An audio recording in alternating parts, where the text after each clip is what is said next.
still, with as high as my tolerance is, at most I'll probably do like a 50 milligram. But Dude, the, it fucking. the edible gonna have you feeling it for like you. I don't need because I usually will smoke too, like you said. So Yeah. nah, 50 max, and then I smoke. Did I ever tell you back in the day, the first day I ever worked at that dispensary with Phil? I don't think so. So the very, very, very first day I ever worked there was like 2016, 2017 or something like that. He was like, hey, there's these cookies you got to try. I was like, I don't know, man. They're like 35 milligrams. He was like, do you like maple and brown sugar Pop-Tarts? I was like, yeah, who doesn't? You know, they're delicious. He's like, it tastes just like it. Bro, I went home, So it's a. and the new Gears... That's all it took. I gotta act it out real quick, because like the new Gears of War came out back then, and me and Sanger were playing like horde mode, so I took the whole cookie, right? So my mom comes in. Drew, hold on. The whole you ain't even gonna try a half. It to see how tasted you like a fucking Pop-Tart, bro. I was. So look at my mom came in, and she's like, I haven't seen you for like 5 hours. Are you good? I was just. She was like, "Oh my gosh!" She's like, "Your eyes are like bloodshot." I was like, "Hey," I was like, "I am stuck to the ground right now." I'm good, Mom. I'm good. I promise.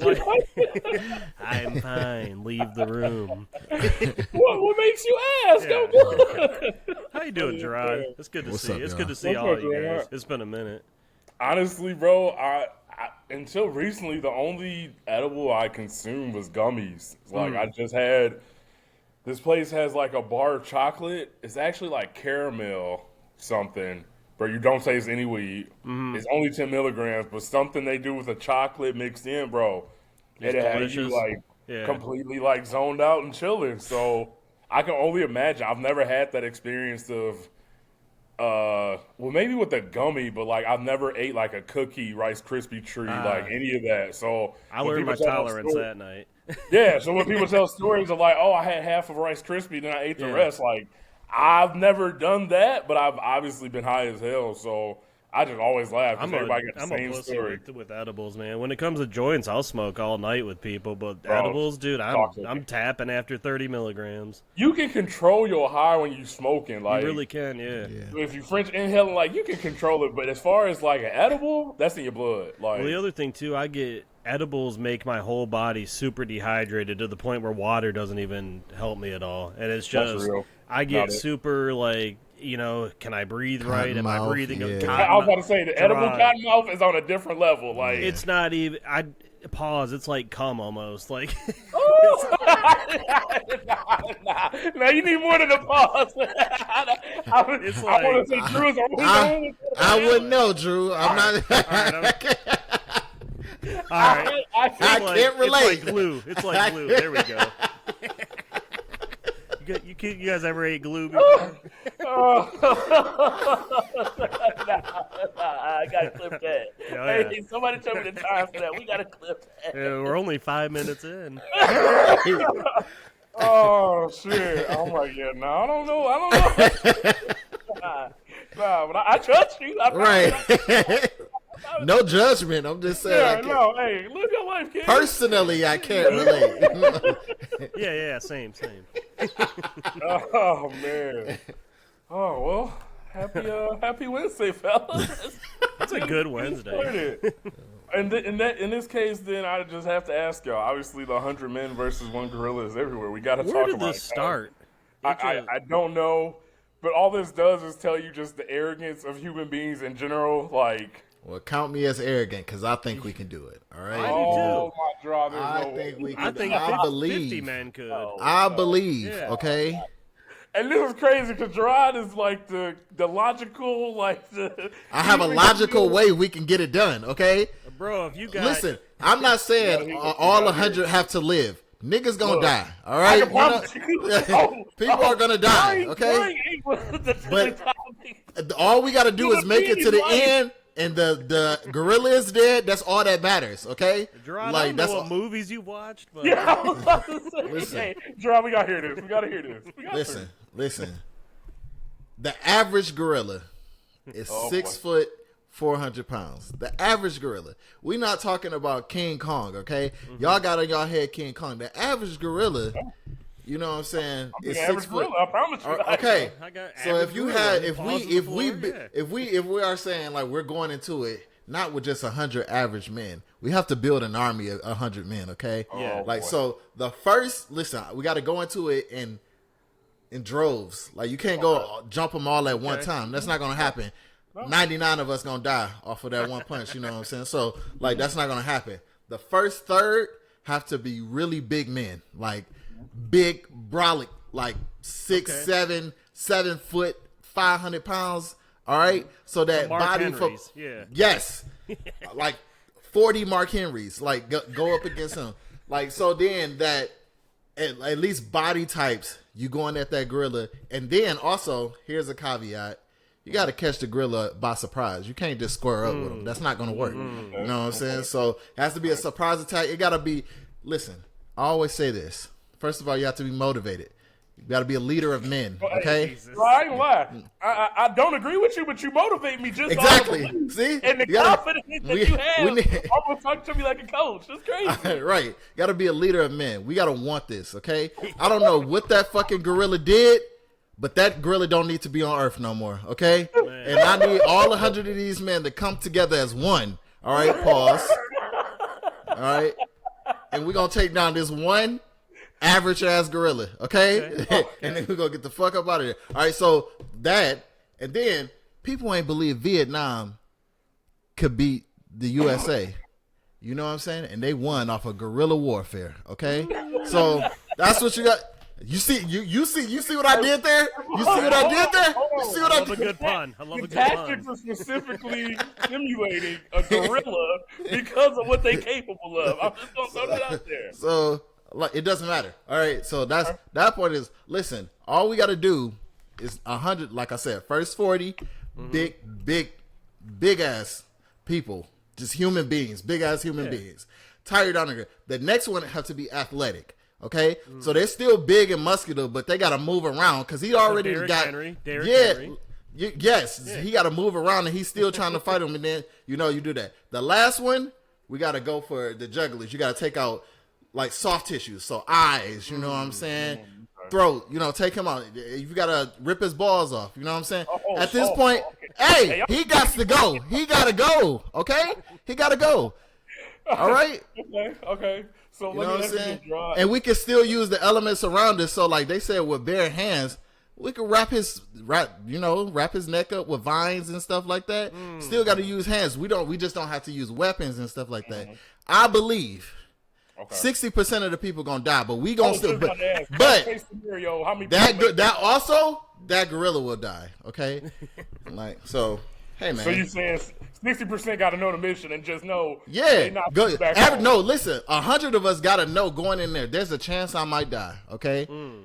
So all 100 got to go in there with that. Like, there's a chance I might die. But like I said, got to be motivated. He said. But that's the only thing about it is finding a reason to motivate 100 super athletic men to fight this one gorilla. Like, what is it at the end for them to do? Like, I don't know. Cause like it gotta be like some, like what's that shit? That monkey movie? No, with Caesar. Oh, Planet of the Apes. Yeah, Planet of the Apes. It gotta be some shit like, oh, they trying to take over the world, so you gotta take Caesar out. One, B? Like, hey, I'm telling you, Kobe wasn't that his name? The ugly one that turned on. Come on. No, see, that's Caesar's fault because Caesar should have put him in the dirt early in the movie. He could see that he was a problem, but he kept trying to give him a chance. Never mind. But see, if you tell all 100 of those men, you got to take him out.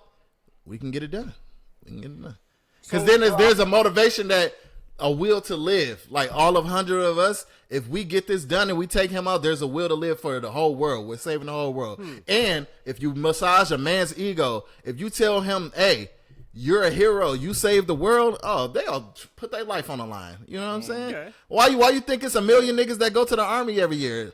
Like, the incentive is to say that you're a hero. See, that's what I'm saying. Like, y'all just... Camaro. Bro, listen.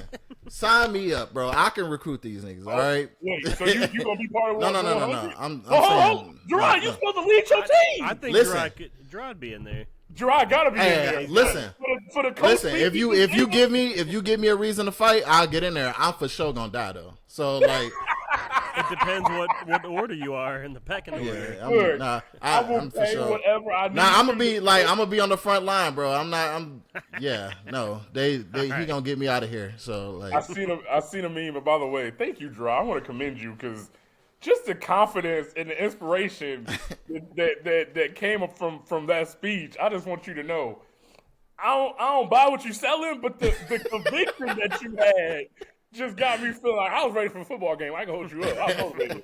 But at the same time, I wanted to ask you 2 questions.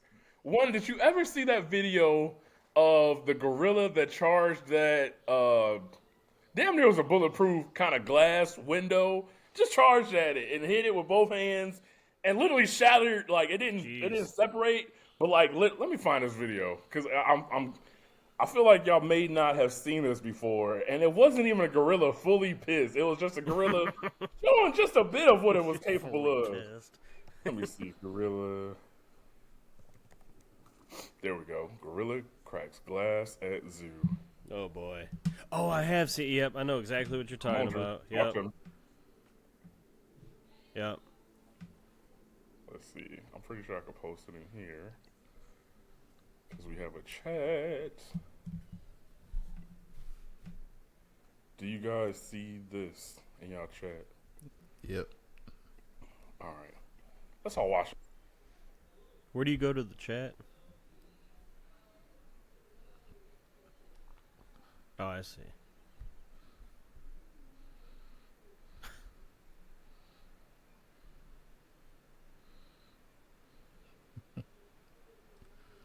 Just a quick 23-minute video. Nothing crazy. We'll fuck him up. I ain't scared of him. Oh my! What? Just picture. Just Nah, picture. 100, bro. 100 of us against just him. Oh no, we fucking him up. Nah, easy work. So Easy that was work. the first question, Gerard.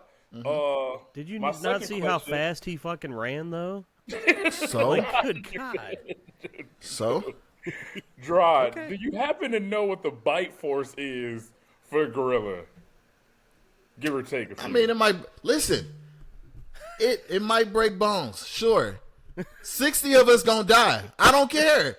Like that. Like you. I'm telling you. I'm telling you. Scenario is what I want you to realize. Like, 60 of us gonna die. All right, but he's also gonna die. Like at the end of all of this, he's going to die. I don't know. He's got nothing to lose. I don't know if that's true. See, I would never have y'all two because y'all gonna get us killed. You would never get it. Y'all gonna get us killed. Watching in the crowd. Y'all gonna get us killed. I don't need y'all. Y'all bring too much negativity and all this other shit. All right, we don't need that. I need all of us to think like me. If he's in my way, he should be just as scared as me. All right. So fuck that. We're gonna be doing the podcast, just me and you. And every time we do it, we're just gonna be like, "You remember with Gerard when he had that crazy idea?" And Drew, you know how SpongeBob, whenever something sad happens, the dude comes out with the trumpet and just plays that. Hey, now also with that same energy. Now, if one of my men live, y'all better say that shit too, okay? Hey, if he make it out Gerard, he can have whatever he wants. Hey, if one of my men live and that gorilla is dead, I want a big ass picture up, okay? I mean, like, all right, you know what I'm saying? Oh my goodness, my head! I'm laughing my ass off.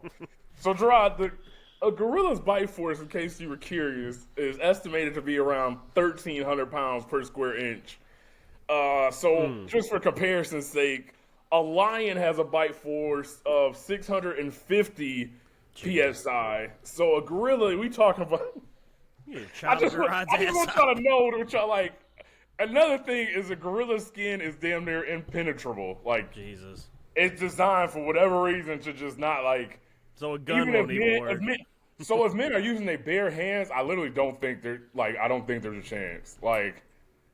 I learned that a swing of an arm from a gorilla can literally like kill a person with one blow. Like, not exaggerate, like, not even mad, like using half his strength. So You got a Big Show. You can have Shaq. You can have Wendy. And that's cool. And that's cool. I'm giving you You said that one swing can kill one person. He got to fight 100 of us. So like, I hope his endurance is as strong as that one punch that he throw. Because science also tells me that after you do things a bunch of times, you're not gonna keep that same pressure. So he's gonna have to do that over 100 times, and he ain't gonna knock all of us out.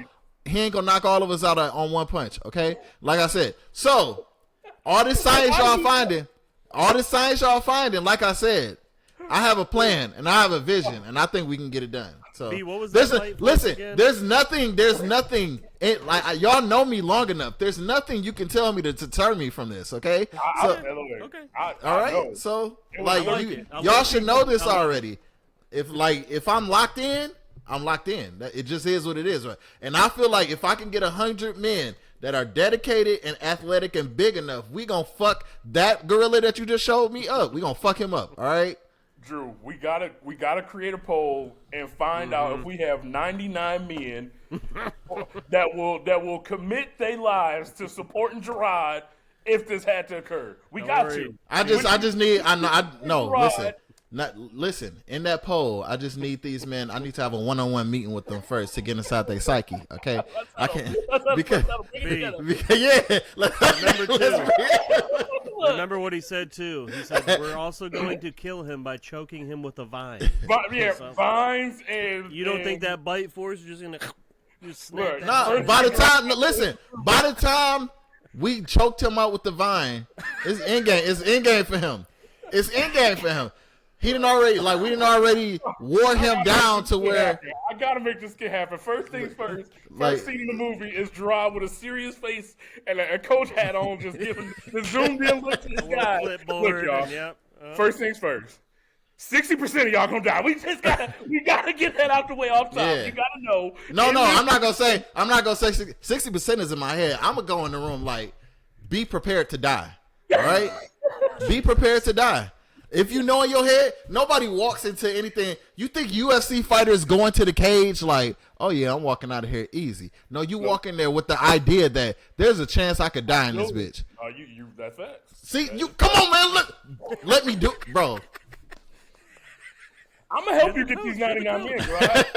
I'm gonna help Coach Barry, you got it. I'm gonna be right in the stands cheering y'all on while we watching that gorilla. I promise you. I got your back. From the stands, I got your back. I promise you I do. Bro, they gonna name a country after me, dog. You hear me? All right? Because we fucking that gorilla up. We fucking that gorilla up, all right? Who's to say the fight's not going to be in an arena, though, where there's no vines or anything like that? Just like... That's fair. You know? Okay. I think those are worse odds. I got to shake the hands of whoever man enough to agree to get in that whatever the arena, the facility, or the environment is that you gonna agree to fight a gorilla. I gotta shake your hand. You more man than me. I give you that. I promise you. The funny one I saw said all you need is Brock Lesnar. I saw that. I saw a meme of wrestling where it was, oh my god, who was it? When the Shield was together, I think one of the guys turned on another. Yeah. And it said me when the gorilla get to man 98, and I turned to join his side. I promise you that's me. I promise you it is. Oh my goodness, I've seen this conversation going so differently. But thank you, Dry. I really do appreciate you. Oh my goodness. Well, in other news, first Pistons playoff victory since we last recorded in 17 years. Snapped their 15-game losing streak in Madison Square Garden. For what it's worth, the Pistons starting five with Cade, Tim Hardaway Jr., Tobias Harris, Azor Thompson, and Jalen Duren, prior to the last game had a 112.2 offensive rating and a 93.1 defensive rating. That's damn good. Wow. Which gives them a plus 19.2 net rating this series. So again, with the win yesterday, I'm sure that's only gone up, especially with Azor Thompson getting on the scoreboard like he did for tying his career high. But the lineups they've closed with prior to the last game, which feature either Dennis Schroeder or Malik Beasley in place of Azor Thompson, had either a negative 65.5 or a negative 54.9 net rating. Again, choosing if it's Beasley or Schroeder that's inserted into the lineup. So We got Game 6 tomorrow. Super excited. Mm-hmm. Thoughts, expectations. Obviously, when this drops, most likely the game will have occurred, but I'm just happy that we're happy because, like I said, we could have been really sad going into could have been a this different pod. podcast right now. Could have been very different. It easily could have been very different. We could be talking about the Pistons going home up 3-2 with a chance to close it out at LCA. So, man, the two home – they have not won a game at home yet, which is crazy in itself. All wins have come in Madison Square Garden. Mm-hmm. But their losses at home were from a combined 3-point point differential, which is, again, crazy. So, what are y'all thoughts? How y'all see tomorrow going in the series overall? I got Pistons taking it to 7. I don't know if they're going to win, but I got them winning Game 6. A lot of us said that too. Like a lot of predictions were that this series was going to go 7, and honestly, I'm just happy that they had that grit last night to extend it one more game, just for us as fans, just to experience one more playoff game. It's been so long, but like, I hope we come in with the energy tomorrow that we should have came in with Game 3 at home, especially after beating them at their own place the game before. So I hope the city's on 10 tomorrow. I mean, it's already been on 10. I hope it's on 15 tomorrow. And if the refs are on bullshit, I really hope they hear it. And I really hope they hear it. Oh, man, we lost both of them games at home by a combined 3 points. The Tim Hardaway one was disgusting. That was awful. Yeah. Wow. What's crazy is honestly with the Pistons being down, and I would much rather them lose at home if they're going to lose, just for the fact of being able to, after an L, hopefully despite the outcome, hopefully nobody leaves, and if they are to lose, hopefully that crowd just shows them appreciation now that we're able to take a step back regardless. I think so. Of being quite literally a historic team that's never done this before. Mm-hmm. Right. You know, they were literally – everybody likes to talk about their team being a laughingstock, but like, quite literally, you could not turn on a program that was discussing basketball. The Pistons lost over 20 games in a row. Like, they were legit a laughingstock. And one of my most memorable moments of that season is the fact that Cade, when he clearly could have not talked to the media, could have avoided it, was at the table every day, even when they had the historic losing streak, and said, you know, it is what it is. I want to be here to change things around. Sign an extension. Like you're living in a time where everybody's talking about, oh, this person wants to leave and play with this person. I don't mind players, joining like most people do. But to have a guy that's like, yo, this is a historically bad franchise, but I still love the city. I want to be part of turning it around. And to see him literally doing that in the clutch moments of, Game 5, Madison Square Garden, like the mecca, quote unquote, of basketball. And you literally have a superstar actually. He's a part of that. You got Jokic, you got Lucas, you still put him up there, you got SGA. He's you top got 10 in Greek, scoring like, this year. Bro, every time he makes a record, the names he's associated with is either Oscar Robinson, Luka Doncic, like Grant Hill for us, just these people that are on the upper echelon, and to know you have that, and that you can build around that, and also losing your last first round pick. So like from this point moving forward after this draft, the future is so bright. But also to see guys like Azur Thompson who didn't necessarily have that off season with trying to recover from the blood clots. So now you can see again when he attacks, you already know what you're going to get from him from effort. You already know what you're going to get from him from defense and rebounding. Yep. When it comes to offense, he's got natural gifts that he can take advantage of and then use off season to work on the shooting. But I don't, like you said in our group chat, Draw, I don't need him to be a quote unquote shooter. You can jump higher than anybody. You have a much quicker second jump than most people. Like, just use your natural abilities for those underneath the basket, pull down dunks, those oops. Like, basically what I saw from last game is the fact that Jalen Brunson had to work on both ends of the floor for the first time all series long. Wasn't a coincidence. And again, as these games are really win or go home and the series get closer to Game 7, like, Tibbs already don't give them no rest, so they going to be going full game. They getting tired. Yeah. They get tired. And like, that was my biggest thing with Azur Thompson. It wasn't the fact that I dislike him as a free. I don't care about his free throws right now. I'm just going to be honest. Yes, you would like to see him make them. I'm fucking around with that when I joke around. No, and that wasn't even towards you. Like, all of Twitter was talking about his free throws. But at the end of the day, it would have helped. Attack Brunson and force him to play on both ends, bro. Yeah. Same with Cade. When Tobias Harris is being passive, Cade can rest on defense, cross half court on offense, and shoot a three or hit fadeaways. Like, Cat last game struggled. Why? Yep. He had to work his ass on both ends of the floor. Like, you can't give guys a chance to rest on offense just because you want to watch Cade and see what he's going to do. Stand in the corner. Like, nah, bro, like, this is when they go home. Bring your A game. So I'm very proud of certain guys, and also I'm disappointed in certain guys. Like, I mean, Malik Beasley is starting to kind of get his stringing together, but, like, arguably all season long, he was our second, if not third, maybe, best player. Yeah. Him being able to hit threes, and they've struggled as a team to make threes, but yet they've been in every game. They had to lead in every game for the most part. They lost the lead in historic fashion game 1, but they easily could have been going home 2-0. Yeah, So it's like they really have a lot of pieces that they can build with, and this is very long-winded, but the only thing I've been frustrated with the Pistons with is, like you said, Drew, the effort. And not for the full game, but coming out flat to where you're digging literally a hole to have to climb out of.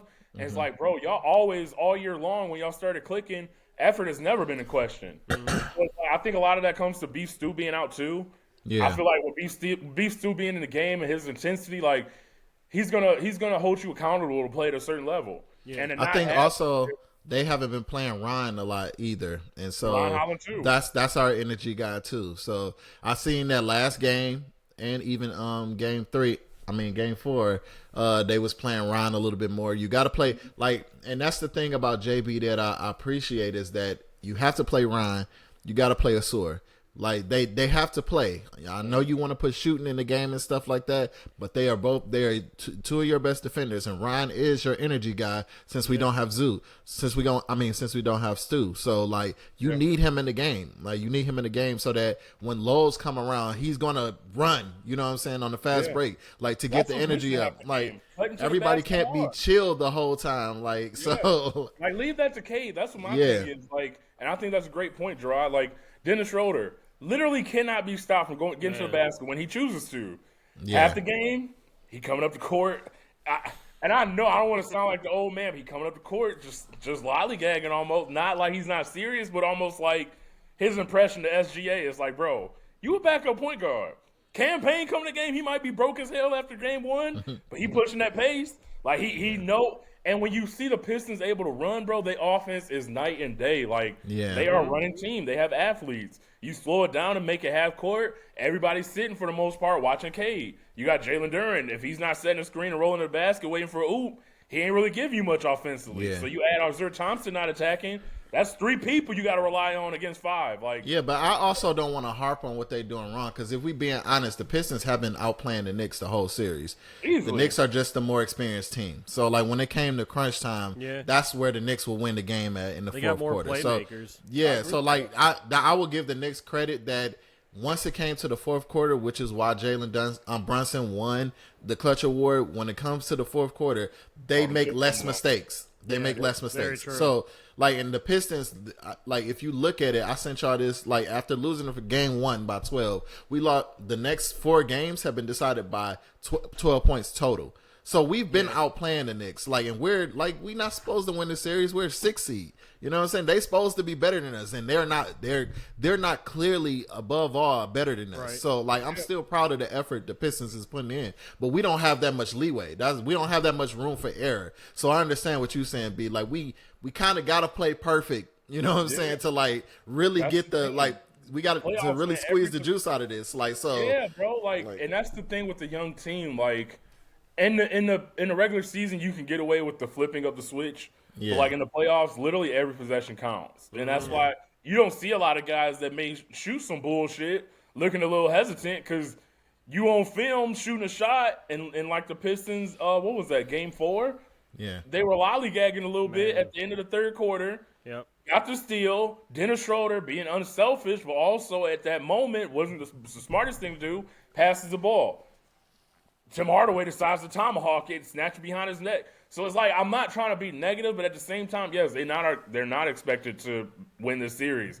At the same time, they've had at one point each game a comfortable lead, and at some point let it slip away. That's what I was going to say, B. So a couple of years ago, the NBA was a lot different just in the fact of playoffs. Like a lead would be 4 points in a game max sometimes for the whole game. For first quarter to fourth quarter. Well, that's what I'm saying now. Well, the NBA now is built off runs, so it's who can contain the run the best and shit, that 21-0 run was just brutal in Game 3. That's heartbreaking, especially when you're the underdog. You're coming into the mecca of basketball, Game 1. Everybody sees you lose in it, but it being competitive, and you have a comfortable lead and are in control until the fourth quarter.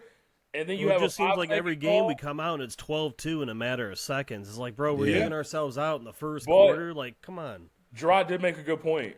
The Knicks are a very good basketball team. I want that to be known. Like, despite all the jokes, despite Cat being cringe after all his celebrations, some of the shots he's been hitting have been and that's another incredible. thing. That's why I can easily see this going 7. And like y'all, I don't know if I'll say the Pistons will win this series, but at the same time, the Knicks have gotten so many favorable calls, so many. The shot in the clutch by OG Anunoby, like that was insane. Bro, that's really like. The fadeaway behind the basket by Cat. Both of them twice.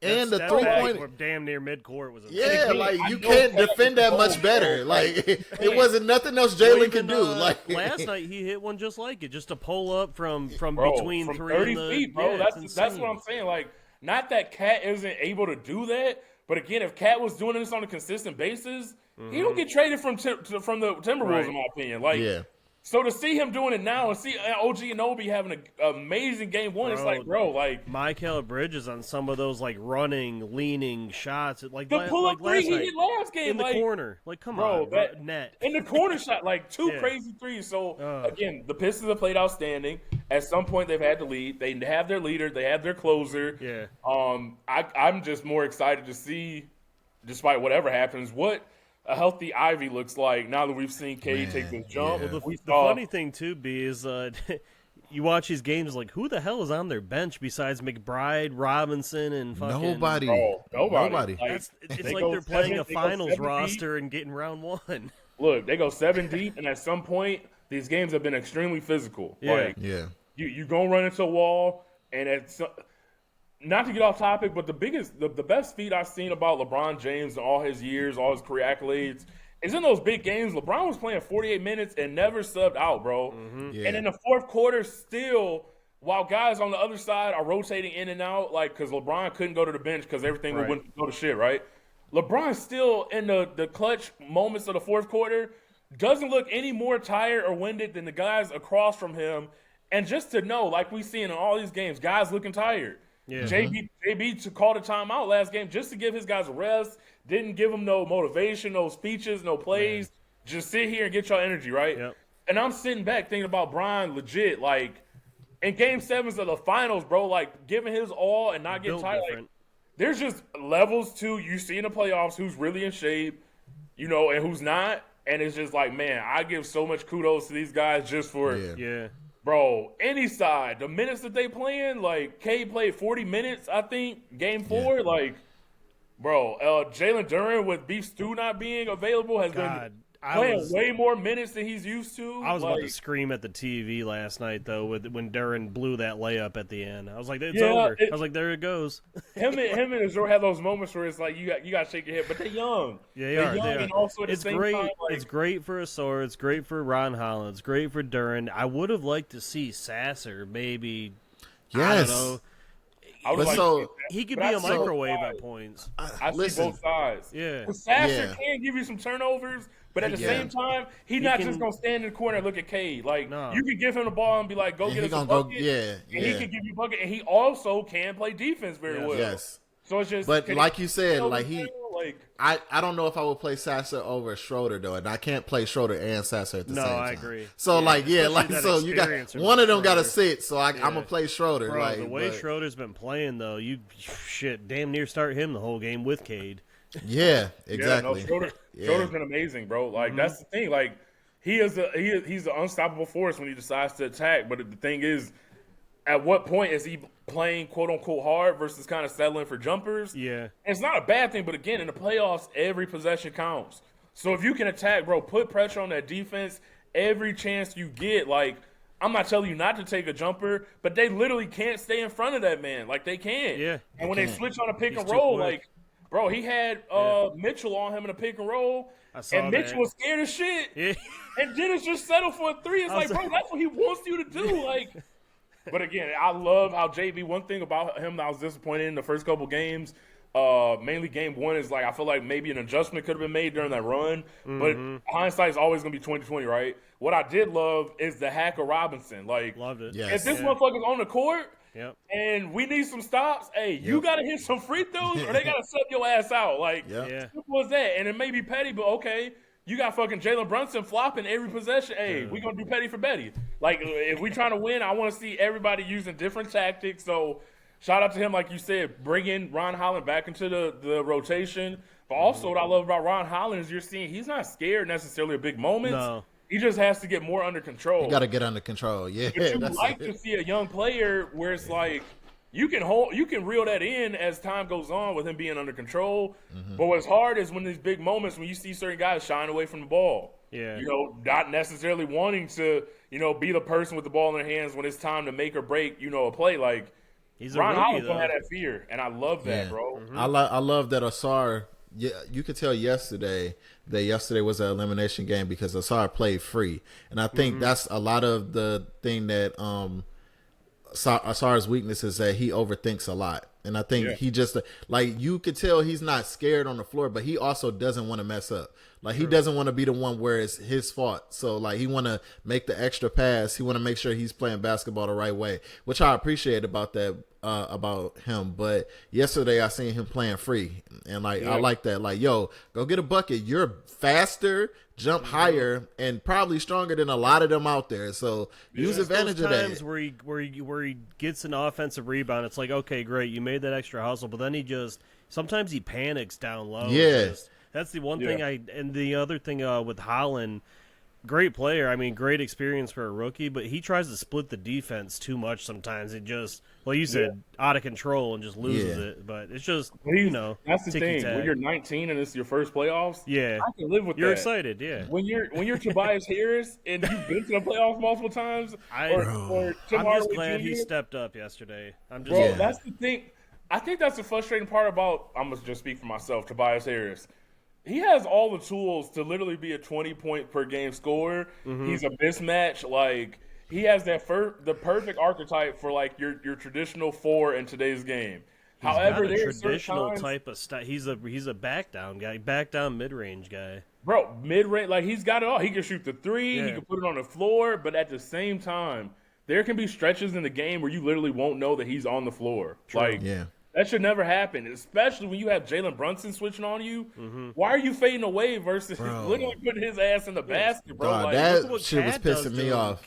Cade takes 5 dribbles and backs Tobias straight down and just makes it look easy. I'm like, bro, you should do that to Brunson. I think they should start blitzing Cat when he does that shit. I agree. And like I think force him to make a good play Jeff on the ball. Teague said this today. He said Detroit plays too much 1-on-1. They let people go 1-on-1, and like I get it. You don't want to leave somebody else open, like if somebody swing.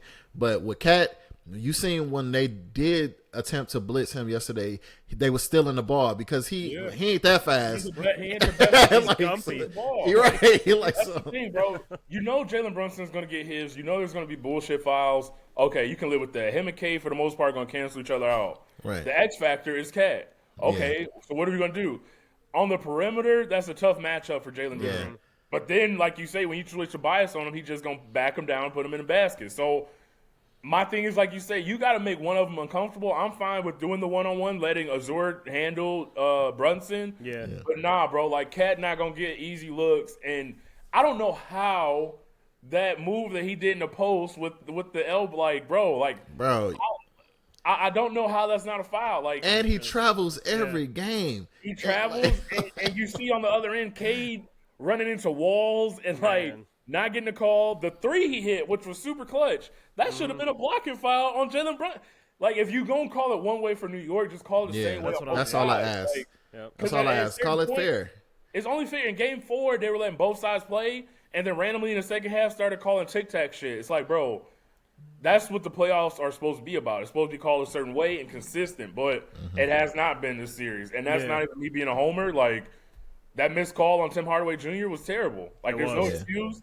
And putting out these 2-minute reports, like, all that is rubbing alcohol on an open wound, bro. Like, hey, we know y'all just lost in heartbreaking fashion, so we're going to put out this statement super fast. You should have throw the won, referees under the bus, but it ain't nothing that could change at the end of the day. Despite being a billion-dollar organization, that could literally have this review and change it during the gameplay. Yeah. Bro, it's frustrating. And it is. As the last thing I'll say, I know this has been long-winded, but Jalen Brunson is a pure bucket when he decides to be, which is why all the flopping, which is why all the foul baiting is so frustrating. Because at the end of the day, bro, you want to see who's the best. You want to just see people hoop. You don't want to see who can manipulate a ref and put him in an awkward position. Like, nah, bro. Like, that's why I love Cade so much. Like, Cade don't be jumping into people that, like, the one time he did something questionable, they called offensive foul, which was literally him stopping in the path. No, exactly. the Knicks you see that bullshit, bro? It's the same thing Brunson did. Like, it's crazy because you don't typically see that from stars, but I think next year it may get better. But that's the annoying part about the NBA. Like, certain people have to earn calls. It's like, bro, you supposed to call it down the line no matter how much or how long a player's been in the league. Like, it's crazy. It's really crazy. But LCA gonna be rocking tomorrow. I look forward to the swag cam. I look forward to seeing who there, hearing the volume and the crowd energy, bro. It's been amazing. I love seeing Jalen courtside, like coaching the guys a little bit too. I love seeing that. No, that's super dope. He's trying to be the hood's Jack. You know what? Nicholson. One thing I really, really want to change though, as far as the Pistons and the way they've been playing. Baja and Greg Kelser. No, I want them to chill on the. I want the players to chill on like really wanting to challenge everything. Like it's been so fucking frustrating, man. Yes, like, that's the one in Game 4 with 5 minutes in the game. I'm like, what the fuck are we challenging for? Like this is clearly. I don't remember what that call was, but I do remember it was bullshit. He's saying it bounced off of him and it didn't. Like not at all. Not even. It's right up there. Yeah, players asking for the review and know they fucked up is right up there with DBs that celebrate after incompletion. And don't do shit to cause the incompletion. Like, see, but like, bro, as soon as I see a player do this a little too fast, I'm like, nah, he probably did. You did it. I will you say, did it right. The one with Tobias last night was not a foul on Tobias. He didn't even. That's a good challenge. That was all momentum on Towns. Like, where the fuck's the foul? But then it was Game 1 or maybe Game 3. A sword asked for one too, and it was clearly a foul on a sword. Like, because he grabbed JB, the, I know you love jersey. your guys, and I know the chemistry's tight, but you gotta wait a moment. Hold it. Because what was it? There's Game nothing 3. you should challenge in the first 5 minutes of a game, unless it's like Cade possibly getting his third foul in the first 5 minutes. Well, that's the only scenario. It fucked us Game 3 because with like 2 minutes left, we were out of timeouts. It was insane. So and then the whole debacle with Duran slapping the ball, volleyballing it out of bounds. Like, what the fuck are you doing, dude? Like that jump. We could have won that game, bro. If it to the don't do nothing else before next year, the next time they have a serious practice or training camp, bro, we got to work on some inbound passing because my dog. But that's have probably Duran do jump balls at practice against Sasser or fucking Schroeder. It's just like why are you volleyball spiking this ball against Jalen? That cost us the game more than that pass. That pass would have had to have been a miracle. There's been a few inbounds with Cade where I'm like, bro, why you keep doing these 5-second calls and shit? Yeah, 5,000 dinner alive like lollipops. Like what we But no, man, shout out to Pistons, win or lose, and I'm excited to see what they do. And since we're on the topic of sports, I want to shout out. At one point, the Tigers had the best record in the American League at 17-10.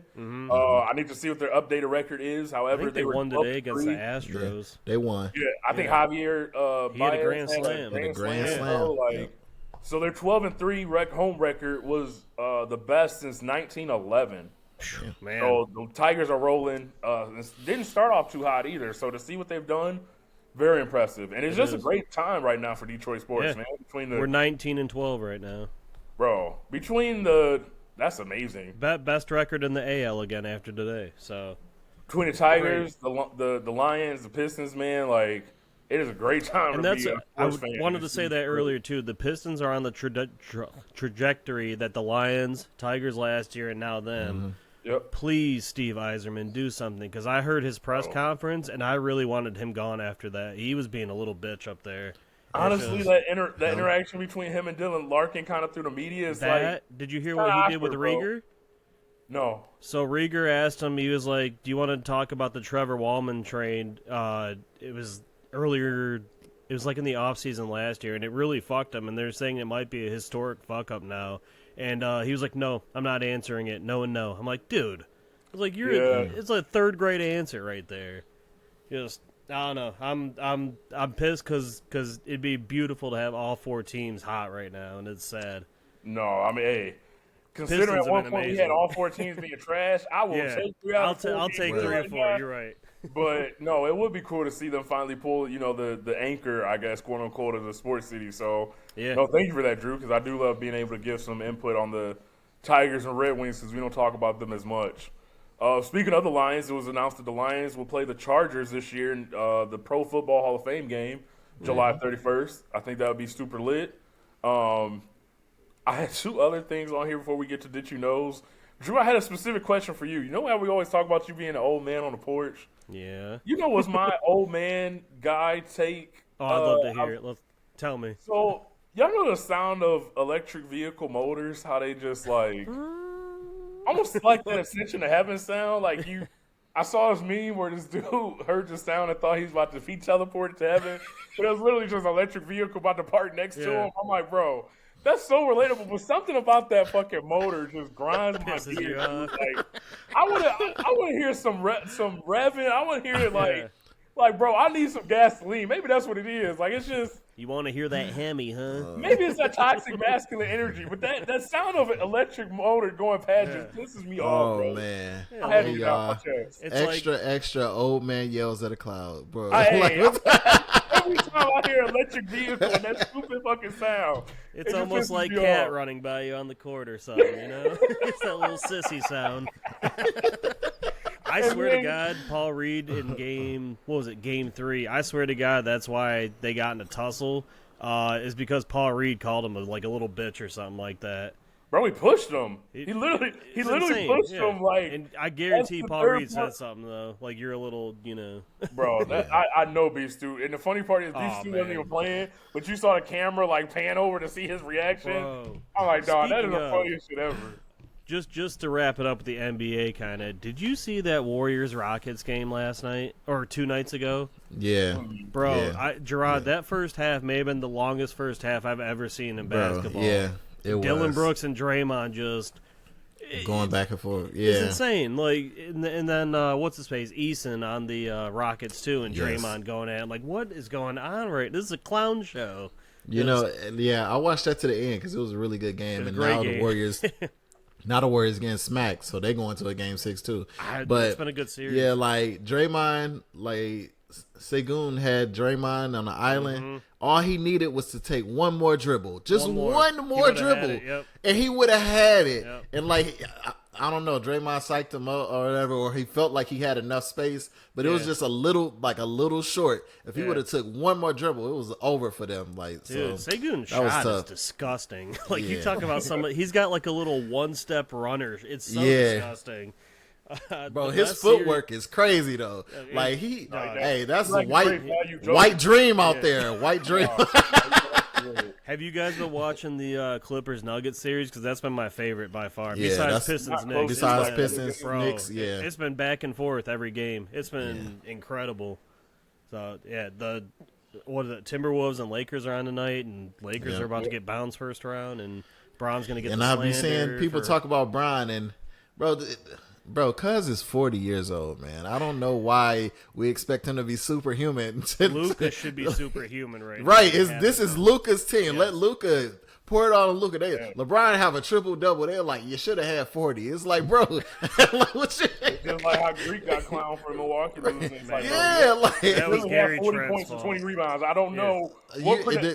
He's gone. Maybe they wanted, or was it 30 and 20? Bro, it's like, what do y'all want, 60 and 40? Like, right. It was Gary Trent's fault in that game. No, that's Gary. No. I would have fired on Gary Trent. I would have fired on Gary. He wouldn't have been allowed in the locker room. Same thing in game 2, I think it was, or was it game 3?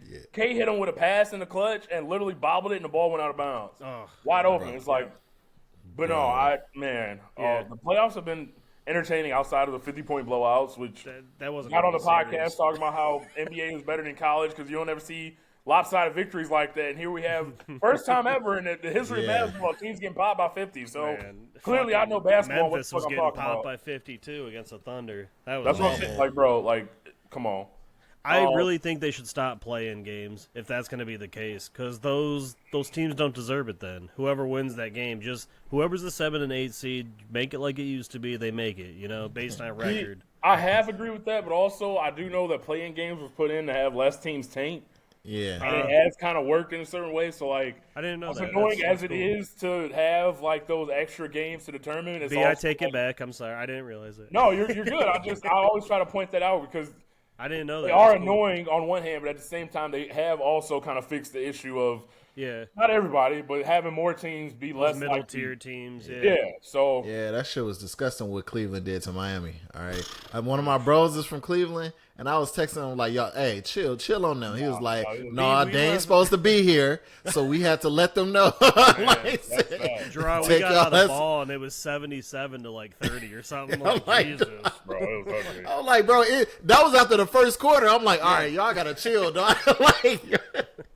like that's wild. Drew, I asked you a question. Gerard, I had a final question for you before we get to Did You Knows. So remember we had the discussion about the GOATs of R&B. Do you remember the 4 people that you said were in your top 4? I don't think I know you said because we talked about Michael, we talked about R. Kelly, and we talked He about said Chris Brown. Usher, or what'd you say, Gerard? You said Chris Brown and Mike would have to fight for that 4th spot? I said Chris and Mike gonna have to tussle, but I for sure had Luther. I had Robert. He Who Should Not Be Named. But I for sure had both of them, and I think I had Usher. Yeah, in Usher, there. right? Yeah. I feel like I did. I think you had think you Usher as your did, yeah. third, and then you had Mike and or Chris Breezy fighting for Yeah. the last spot. Yeah. I came across this actual same argument, and somebody was mentioned that I know you have as one of your GOATs, so I was just curious if it will make you reconsider your list. But saw a post, instantly made me think of you, and quite frankly said lyrically, instrumentally, sonically, and in terms of sheer quality, Stevie. hit making and transcending of time, nobody can touch this person, which was Stevie Wonder. Yeah. So Usher I got to thought go that- there. So Usher got to go. Okay, so I just was, Stevie I on was there. change some stuff. Clearly, you just okay. Go ahead and answer my question. And then so that it's gonna be a 3-way cage match between Ush, Mike, Usher, and Chris. Chris, Yeah. and Mike. Yeah. But I you love a for good sure. pay-per-view. Have, It's for show Luther. It's for show Stevie. It's for show He Who Shall Not Be Named. Like so. Well, you answered my question, King. I appreciate you, man. Hey, I'm glad you brought that up because I think I thought about that after we got off record. Like, damn, nah, Stevie got to go on there, right? Like, If you look, had you to, went hard in this episode for Stevie, so Right. I figured asking you that may reconsider some things. Because I think somebody made me like hesitate a little bit because they was like Stevie is everything. He's not just R&B. I'm like, but he's damn good at R&B too. So I don't like. That's what I was know, saying when I was like, well, maybe yeah, Mike like- isn't considered R&B because R&B, he's more yeah. even pop, but at the same time, "Lady of My Life" is still one of the best R&B songs you ever hear in your Oh, life. 100%. Yeah. if you had to pick Gerard between those 3, who would it be? Great If you question. had to. It depends on the day, but right now I'm probably gonna say Chris. I'm probably gonna say Wow, Chris. over Mike. Yeah. That's Oh, crazy. over Mike. That's crazy, Andrew. Yeah. That's crazy. That's crazy. I mean, because I'm saying if we talking about R, no, listen, I'm saying because I'm saying if we stick into R&B, like if you start throwing numbers and all that I other know, shit in yeah. there, then like it's for sure gonna be between Mike and Usher. You know what I'm saying? But Mike probably leaning more towards Mike. But if you have to look at like the Totality of everything. totality, yeah. But if you're talking strictly R&B, I'm probably gonna say Chris because Chris has stuck to R&B, and I think a lot of that was because of what happened with him and Rihanna, that he really didn't get to cross over the way he wanted to, but he's really stuck on R&B. So I would probably give him a little bit more credit. But I disagree though. After that, he kind of went pop for a little bit, and then I feel like he really came back to R&B. The Fame think he album, was- and then the what's the yeah, that album was going pop, and but he has, Fortune, the one after it. Isn't that it? What it's called, Fortune, or I think whatever the It's got album Yeah, was, he Yeah, was Yeah. at the time. Yeah, the one with Yeah 3 times Yeah. it went pop, but after that he ain't really. yeah, then he went back. And Hey, like Cade no got like his no one. air with Jordan Sparks is pop too, but that's on those are both on the same That's album. pop. Yeah, It was on pop stations. yeah. No air is I'm pop supposed to too. breathe with no air. With that, I can see that. That's what I'll be talking about, bro. Like when it comes to pop and R&B, like It's a I feel like fine line. I'm so ignorant. It could literally be like either or. In my I mean, opinion. that's because what, nowadays genres are so like intertwined, you can't Yeah. really separate. Kiss the two. Kiss is a pop song when you want to break it down. It's not really R&B. Yeah. She want that love. Come on now. I mean, it's got like elements of hip hop, but obviously it's not hip hop. So shit, I don't. We call him a genre bender. Right. No, I just wanted to ask that question, man. So thank you, Drew. You 2 questions now today. You've crushed in ways that I didn't anticipate. So I appreciate you, King. Let's get into Did You Knows. The first one, I wanted to start off with something that's almost so sad you have to laugh at. But as of this week, there isn't a single state in America where you can afford a 2-bedroom apartment while earning minimum wage, as reported by CNBC. According to the National Low-Income Housing Coalition's 2024 Out of Reach report, the housing wage, the hourly wage needed to afford a 2-bedroom rental, is $32.11, significantly higher than the federal minimum wage of $7.25. That's crazy. Even in states with lower housing costs, such as North Dakota, a minimum wage worker would need to work 101 hours per week to afford a bedroom rental at fair market rent. That's insane. That's crazy. So, I just try to throw a little econ in there for our listeners in case they ever intrigued. Don't want to get political, but just throwing it out there, you feel me? And music notes, we got Kendrick Lamar and SZA. Luther is now comfortably aiming for a 10th week, or I'm sure it has now at this point because this is old notes, but was aiming for a 10th week at number 1 on the Billboard. And it was the first collaboration of the decade to achieve the milestone. So shout out to both Kendrick Lamar and SZA. A$AP Rocky's now surpassed 20 billion streams across all credits on Spotify. Mind you, he hasn't dropped a studio album in nearly 7 years. So what? Another, I almost say cult-like following, because that's incredible. 31 years ago, since we last recorded, Nas dropped Illmatic, featuring Life's a Bitch, New York State of Mind, The World Is Yours, One Love, and many more tracks. Lil Wayne shared the cover for the Carter 6, dropping on June 6th. Also confirmed collaborators within an interview for the Carter 6 coming up. It includes Billie Eilish, Miley Cyrus, Andrea Bocelli, Machine Gun Kelly, Bono, Elephant Man, Kanye West with production, Wyclef Jean, and Cameron Carter. And this is via the Rolling Stone. Doing too much.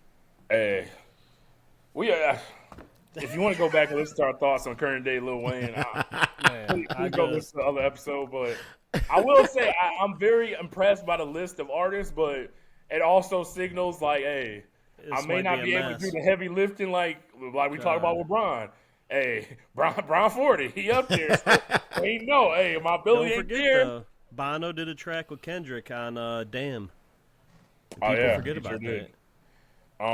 So yeah, I'm excited to hear a Wayne and Billy song. I'm actually curious how that's going to sound. Oh, she's not even on it. It's a sample. Oh my god. I actually did think she'd be on it, so thank you, Gerard. I don't have No, she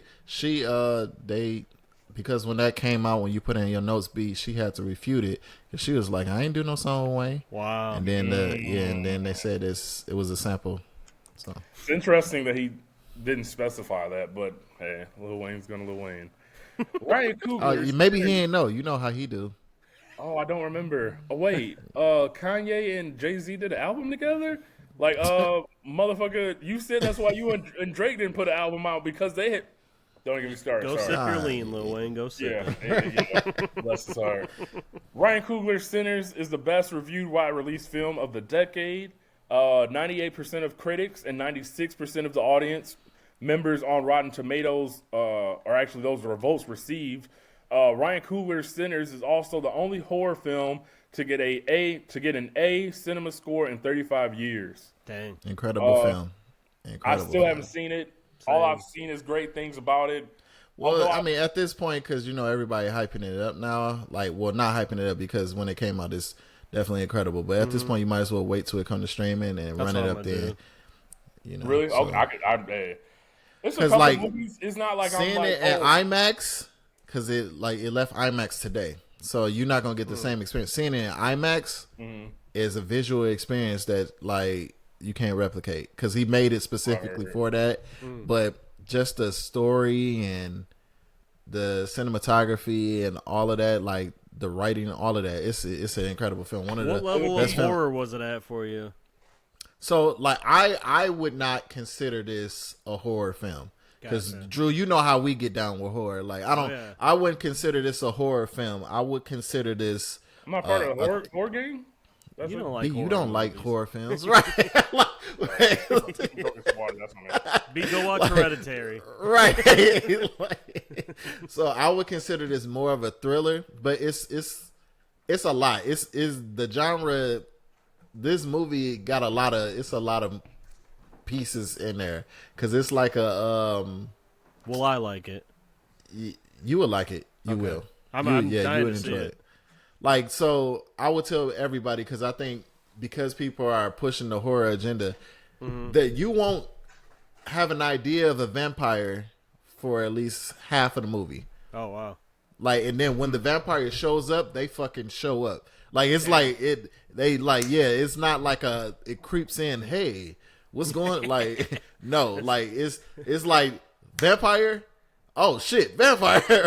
So it's not an interview with the vampire. No. Like, you won't know. Like, you will think it's a regular because it's based in the 30s. Like, you would think it's a story about two brothers coming back to Mississippi after selling, because it's during Prohibition, selling liquor with the mob in Chicago, and they want to come back and rebuild their community. Gotcha. The way the movie sets up like that, you'll think that's what the movie is about. Like, and then as things go on, you'll see how they implement other things and how the vampires come into play. But you won't know it's a vampire movie. But then once those vampires come in, it's a party. Like, they win here. Like, so, like, it did. Yeah. But it's a great movie. It's one of the best movies I've seen in my life. So, Damn. like, Wow. yeah. And Ryan Coogler's like ascension as a director, like, he really. Really, like, if you loved any Ryan Coogler movies, if you like Fruitvale Station, if you like Black Panthers 1 and 2, if you like any of the Creed movies, this I would argue that Fruitvale might be a little better, but this is one of Ryan Coogler's. I never want to watch that movie. I just heard I'm never watching Fruitvale again. Yeah, I heard it's just. I know what it's about. I know what happens. Yeah. I don't need to see it. Nah, Fruitvale is an incredible movie. It only needs to be watched once. Yeah, only needs to be watched once. I'm never watching it again. But it's a great movie. Yeah, but no, Sinners is an incredible movie. Nice. And this is for sure Michael B. Jordan's best performance. Oh wow, 100%. Damn, the best. I saw a lot of people slandering his performance for Black Panther, and I'm like, bro, revisionist history can be so annoying because he was outstanding in Black Panther, and not to say he's better. That he could be better. It's just he's better in this. 100%. I just don't like people slandering what he did in Black Panther. See, I don't think he was outstanding in Black Panther. I think I thought he was good. I thought he was good. Yeah. I thought he was outstanding in Black Panther because I didn't think he was capable of such a role. I thought his best role to date wasn't in Black Panther. It's a movie that he did called Just Cause, or he was playing a civil rights lawyer with Jamie Foxx. I thought that was his best role. This Sinners is his best role ever. I'd say Hardball. So yeah. Well, he barely talk. He turned into a gang member at the end. Oh my god! He became a dick. He shot G Baby. He did not shoot G Baby. He was part of the gang. He was part of the gang. He was part of that clique. He was part of that crew that shot G Baby. What was the movie? Drew coming up with his own, like, it was Mike that shot G Baby. Michael B. Jordan was the person that shot JFK. Did you guys ever see this is a 2012 movie, but do y'all remember the movie called Chronicle? Yeah. Oh yeah. I own it. I've never seen it. Dude. It's filmed through like a video camera. Random movie. I'm not gonna tell you to watch it by such and such, but if you ever just are interested in like I don't know, it's a superhero movie.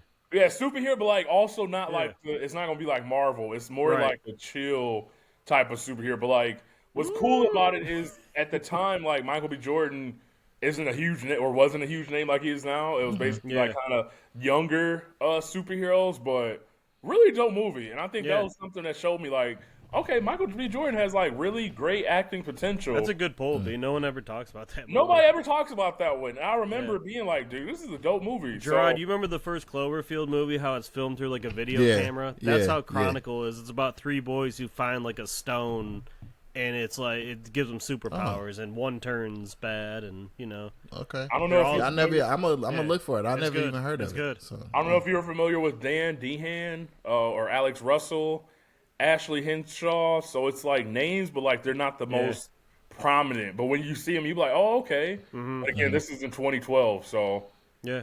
But yeah, random fun. I had to thank you, Drew. Like I just remember that movie because nobody ever talks about it. But yeah, so just want to throw that out there.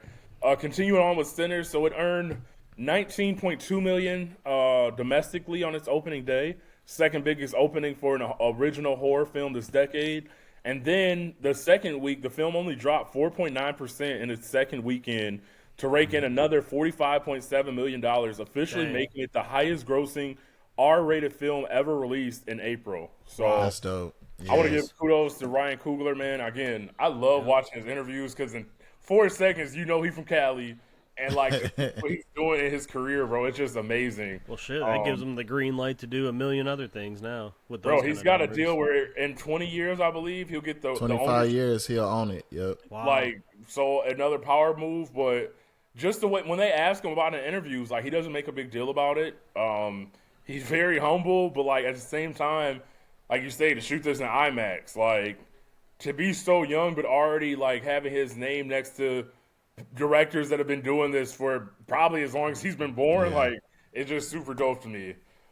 Speaking of movies, Thunderbolts has the longest post-credit scene in MCU film history. The scene apparently is 2 minutes and 54 seconds long. And I have to say, they are really hyping up this movie. I heard it was good. So far, it has the third best rating, if I'm not, or second best? Third or second. I know Black Panther has the highest rating ever for a Marvel movie. And then Thunderbolts now, if it's second or if it's third. But the only other movie that was up there was Infinity War. One of like the Endgame, classic. Probably. Or Endgame. I think it was Endgame. It's probably Endgame. Yeah. So just to see that and to see all the advertising for it, like, might be. Yeah, I mean, I'm probably gonna go see it, but like the commercial didn't captivate me. I'm like, I don't even know what the fuck this is about. So like, compared to this though, nobody knew about the Guardians when they came out, so it's just like that's that. True. Yeah. It kind of reminds me, just looking at it, it feels like the MCU version of what is it? I know what you. I want to say. I don't know why I want to say Lord of Squad when that clearly isn't it. Suicide Squad. Yeah. Seeing the cast, and it's like. Not A-list celebrities, but like maybe B and C, but also like, I don't know. It almost feels like they don't have to be as serious with this type of level because of the talent. I feel like that may be something that MCU needs desperately because you bringing back Robert Downey Jr. People kind of lost interest, So I'm just curious to see it because they definitely need kind of like that shot in the arm. Hey, and.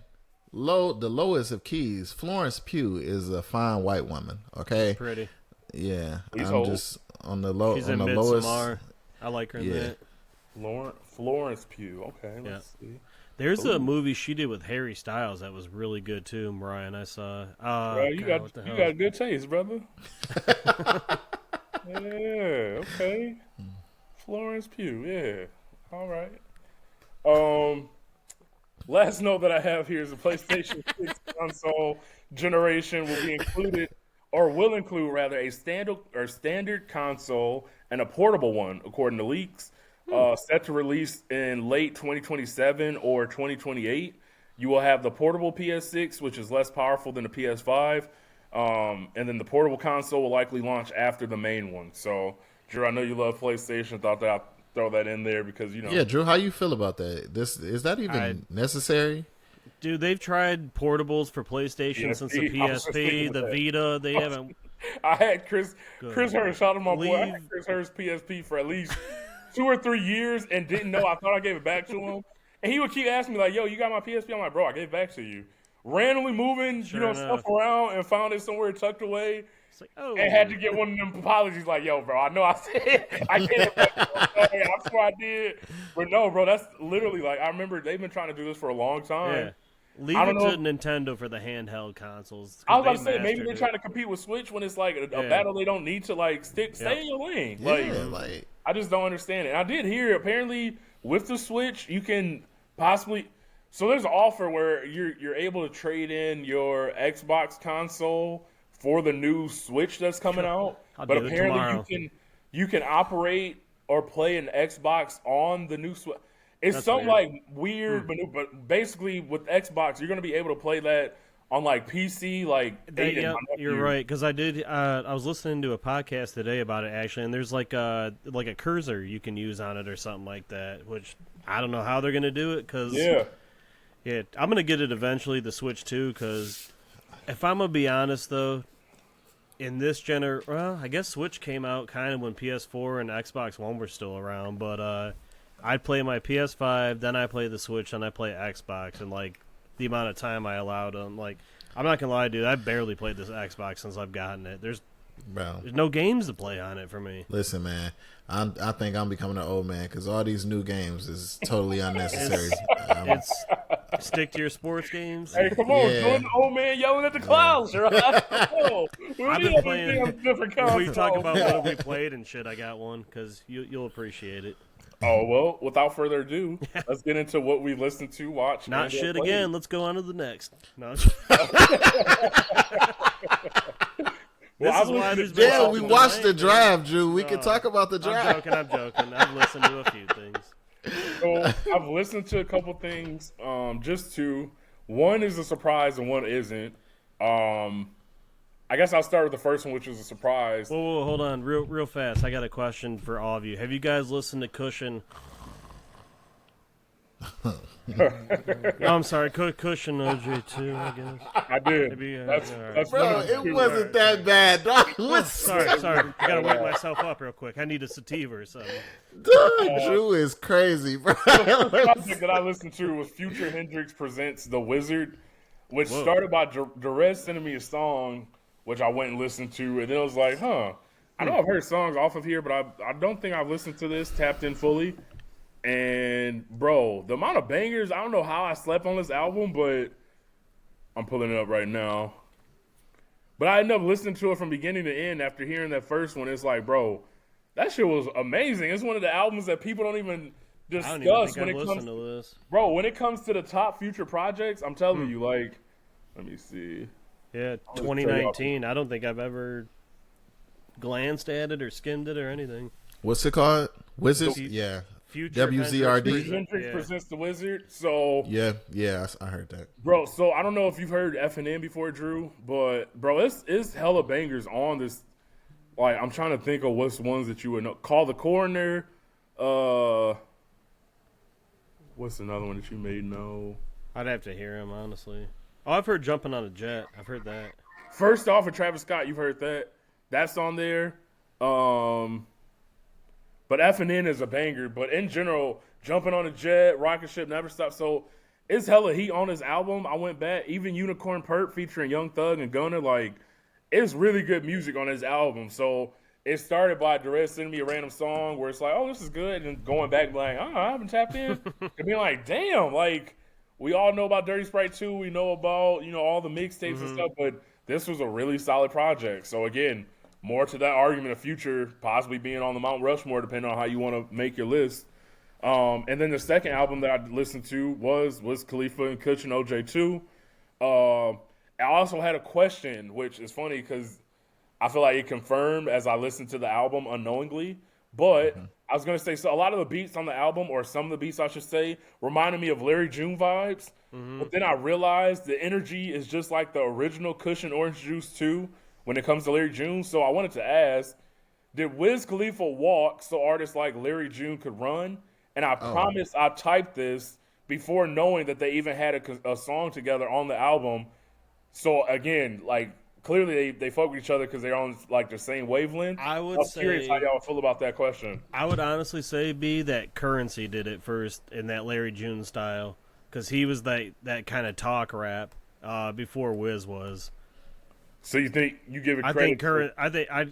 I'd give more credit to Currency for that kind of style than Wiz. That's personally. What do you think, Gerard? If I'm thinking Larry June, I think he probably got it from both of them. I think he probably saw Currency, probably saw Devin the Dude, probably saw Wiz, and that's where he got all of it. And shit. Yeah, Smoke Dizza, yep. I think it's from that same lineage. So yeah, yes, to answer your question, but okay. Well, Drew, it sounds like you had thoughts on this album, and we've all listened to it, so we can just get into it. I just don't like artists trying to recap now on an old name, on a classic name, and making a part two. I mean, it's getting a little played out now. My main problem with it was just I didn't get that nostalgia feel from the first one that I got, and I wanted to capture a little bit of that, and the whole, I don't know, it just seemed like it just dragged to me. Like, there were a couple good songs, don't get me wrong, like Top Down Tyler with Ty Dolla $ign. I really liked Red Eye. Red Eye's my favorite. I like Got It All with Chevy Woods. I liked and Bring Your Lungs with Smoke DZA. And I thought that last two tracks that hit at once was just such a weak way to end this project. I don't know. I didn't really come away with many that I enjoyed off of it all. It was just kind of all a mess to me. Draw, what you think? So the only thing I disagree with Drew with is that I did feel like it gave a bit of nostalgia. Like, I did feel like I think they were chasing the feeling of Cushion OJ, and I don't like. So I wouldn't say the music is as good as Cushion OJ. Like, I'll agree with that part. Like, it's some songs I did like some songs on there, but I do think the feeling they were chasing kind of gets you in the mood of like the same way that you were feeling. The with sound was Cushion so OJ. different on the first one. Like, I'm just like mesmerized. The Statement, the Kid Frankie, Never Been, In the Cut. Like, those are completely different sounds that I was hoping I'd hear at least one sound like that. Or what's it, Glass House too with Crit and Currency. Glass House is my shit, bro. yeah. I'm trying to hear something like that from for the nostalgia's sake. Because when I think of Kush of OJ, I think of those tracks. In the Cut, in particular, we used to play the piss out of that song back in the day. And Never Been was incredible, but I just didn't feel that feeling again from this. I feel like I agree. I see your point a little bit, Drew, but for the most part, I really like the project. I feel like to drop an album or the mixtape, I don't even know, is the album mixtape? I feel like it's supposed to be a mixtape, and I feel like with mixtapes back in that time, you almost had, like, instead of the less is more, you had the opposite. It's like, okay, I'm going to put as many songs on there that could be dope, but listening to this album, you got to remember Cushion OJ was dropped in 2010. Mm-hmm. He's dropping this album in 2025, and I agree with Gerard from the standpoint of there was certain songs. Obviously, you're not going to have a greatness level of a top 3 possible mixtape ever. So I was like, okay, I wasn't expecting the same type of level or thrill, but just something similar. So when you went through your songs, Drew, I really liked How We Act. I'm just going to go through the songs I added.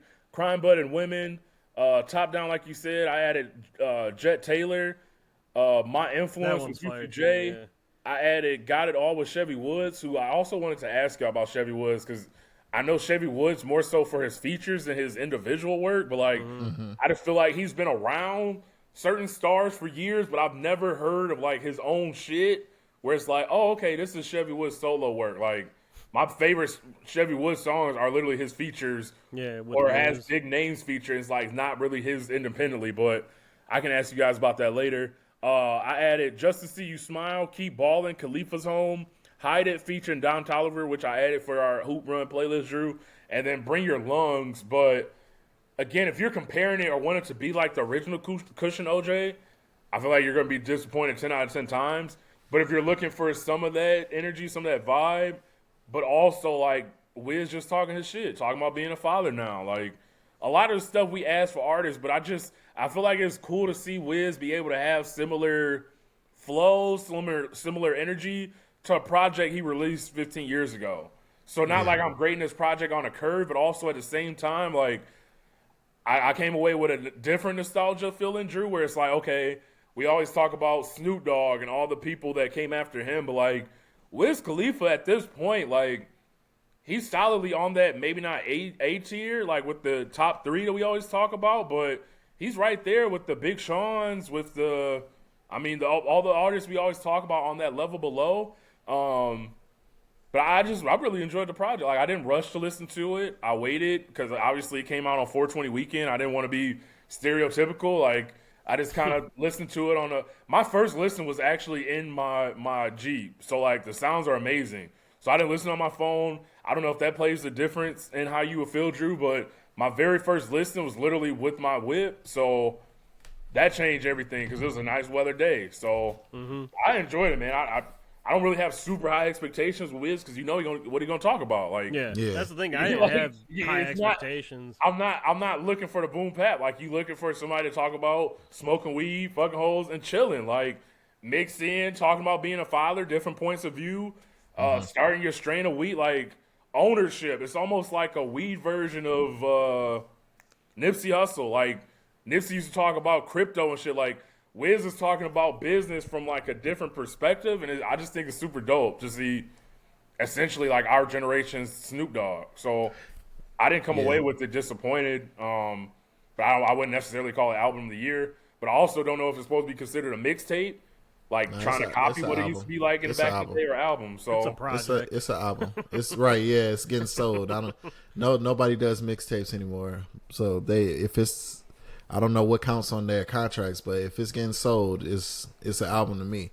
But like I do agree with Drew to this extent though. Like, you set yourself up or your fans up or people who have high expectations up to be let down when you use that use it cushion OJ 2. You know what I'm saying? When you do that type of shit. So like, this could have been named anything else, and I'm pretty sure Drew wouldn't be tripping. It could have been called the weed tape, honestly. Yeah, and he would have been like, okay, Cushion cool. OJ2, you're just trying. Like, right, yeah. Like, what was it? Only Built for Cuban Links 2. Good. Not the original. Hunger for More 2. Good. Yeah. Not the original. Just, it's getting so overplayed at this point. Yeah, people just, like, then people start listening and relating it back to the original. And you don't want that, like, so, unless it's in a series right back to back, then you don't. But if it's a classic, if Nas goes out and makes Illmatic 2, then like all his fans immediately have confirmation bias and are gonna go listen to the album and start comparing it to the original Illmatic. And it's gonna be all bad. Like, they're not gonna appreciate what they listen to right now. So I understand what Drew's saying. I'm just saying I didn't dislike it. You know what I'm saying? So like, I didn't either. I just thought it was meh. Yeah, it was cool. It was cool. I guess my thing is I would be more upset about the comparison between the two projects if it hadn't been 15 years. I look at it more so like a fun comparison versus, hey, I'm dropping something on the same level as I know this may sound dumb despite both titles having the same name, but like, I was excited about the rollout. I was excited about, Drew, you mentioned the nostalgia. Just dropping it was nostalgia because it makes you think back to, okay, this is what the first Cushion OJ was like. Let's see how close the second one could come. But I don't think, I wasn't expecting it to reach the same level because literally that's top 3 mixtape in my opinion. If you go back and listen to our mixtape. So I don't know. I maybe just because of the rollout and the way he was rapping, like, it was nostalgia there, but not necessarily at the same level of Glass House, like you said, Drew, or Mesmerized, or Kid Frankie. Like, those are some of the best songs you'll hear from that era. So but to release something 15 years after, bro, and still, y'all always talk about breath control. Like, no part of Wiz's actual rapping ability has fallen off, in my opinion. Like, maybe you're getting tired of certain beats, or maybe you're getting tired of certain, I don't know, but when it comes to the way he actually raps, Wiz is still just as good to me as he was back then. Like, I don't see any lyrical fall off, in my opinion. But I honestly think, B, this is the first time I've ever gone into an album not with expectations for what's it called, like quality or content or sound. I went in with the expectation of, will I hit that nostalgia feel, and that's what I was let down about. I got you.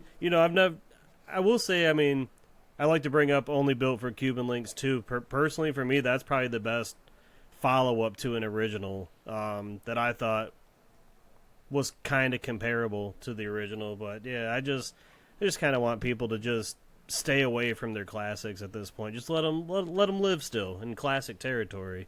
Yeah. No, I mean, I can see both sides, but at the end of the day, I came away enjoying the project overall.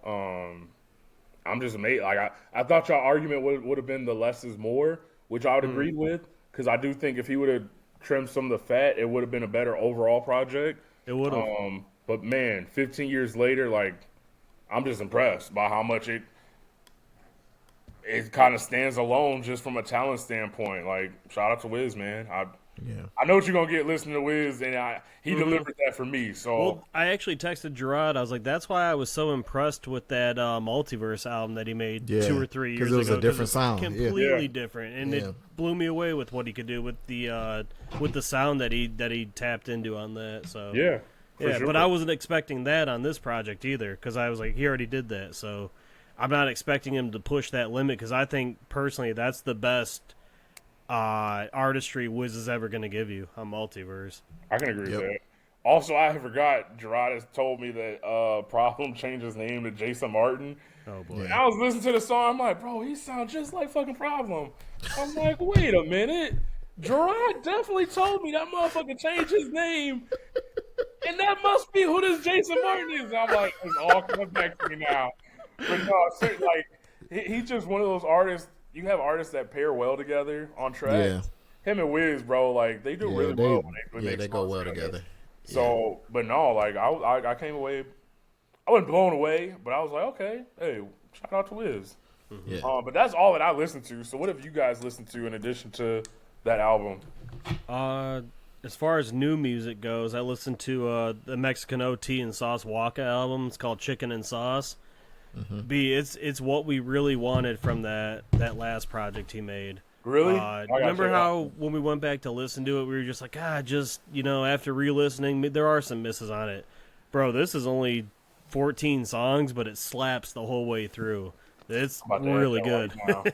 Yeah, I'll send it in the chat. It's called Chicken and Sauce. Okay. So I listened to that, and then like I'm still been on that listening to classics kick lately. So I put on Lupe Fiasco's Food and Liquor and played that. And bro, you posted that in the chat. It took me back to freshman year of high school, and dude, that hit me in a nostalgic feel, honestly, because I remember I was in class one time, and I how you weren't supposed to have headphones in class, but I had one through my hoodie with my hand kind of, and I just remember I was in a literature class, and I listened to the whole album, and I was just like, this is beautiful. Like, this is better than class right now. This is incredible. But then on top of that, 6 of the songs were in video games that I played back then. So I was hearing those songs in rotation, and then I go back and I listen to it in full now, and I'm just every word for word, I'm still just rapping along, singing the choruses too in my head. And then I compare it to The Cool, because everybody thinks that's Lupe's best album. I'm like, it just doesn't have that feel to me that Food and Liquor does. Food and Liquor is very, very thoughtful. Not saying that The Cool isn't, but it's very, very thoughtful with content, with bubbly personality, with your hit singles, with good features, with, man, just wordplay and everything that I want in an album. So I still stand on that album is better than The Cool to me. And I know it might get some flack back from some people, but that's okay. I don't think I've listened to either one in full, so I'm going to have to listen to both and give you my opinion pretty soon. I Gotcha and the instrumental were in Madden in 2 different years. Kick Push was in everywhere. I mean, that speaks for itself. Daydream, another hit single from that. Daydream is my shit. That might be the best Lupe song to me still to this day. Just the build-up in that song and just the release and... You don't think Paris Tokyo? I think Paris. I was gonna say, what album is Paris Tokyo? That's my shit. That's on The Cool. It's not. Maybe I have heard The Cool then. He Say She Say, Gerard. I tear up still when I hear that song because it's about a boy not spending time with his father and then doing bad in school and all that, and it's just it's a perspective from the teacher, from the kid, from the mother, and it's just one of the best works of storytelling on an album. But then you got, like I said, Daydreaming, and just the sample in that, and the fell asleep beneath the flower is just so peaceful. And then he just rips the fucking verses, and then, like I said, I Gotcha. I Gotcha is one of those punchline, bubbly kind of songs that Kanye was so popular.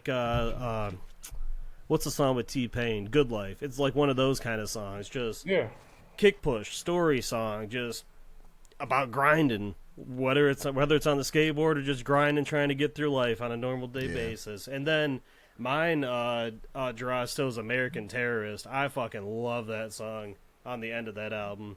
So Oh, what's it called? Tilted was in NBA Live. Another song. Just, dude, that album's full of hits. I mean, yeah.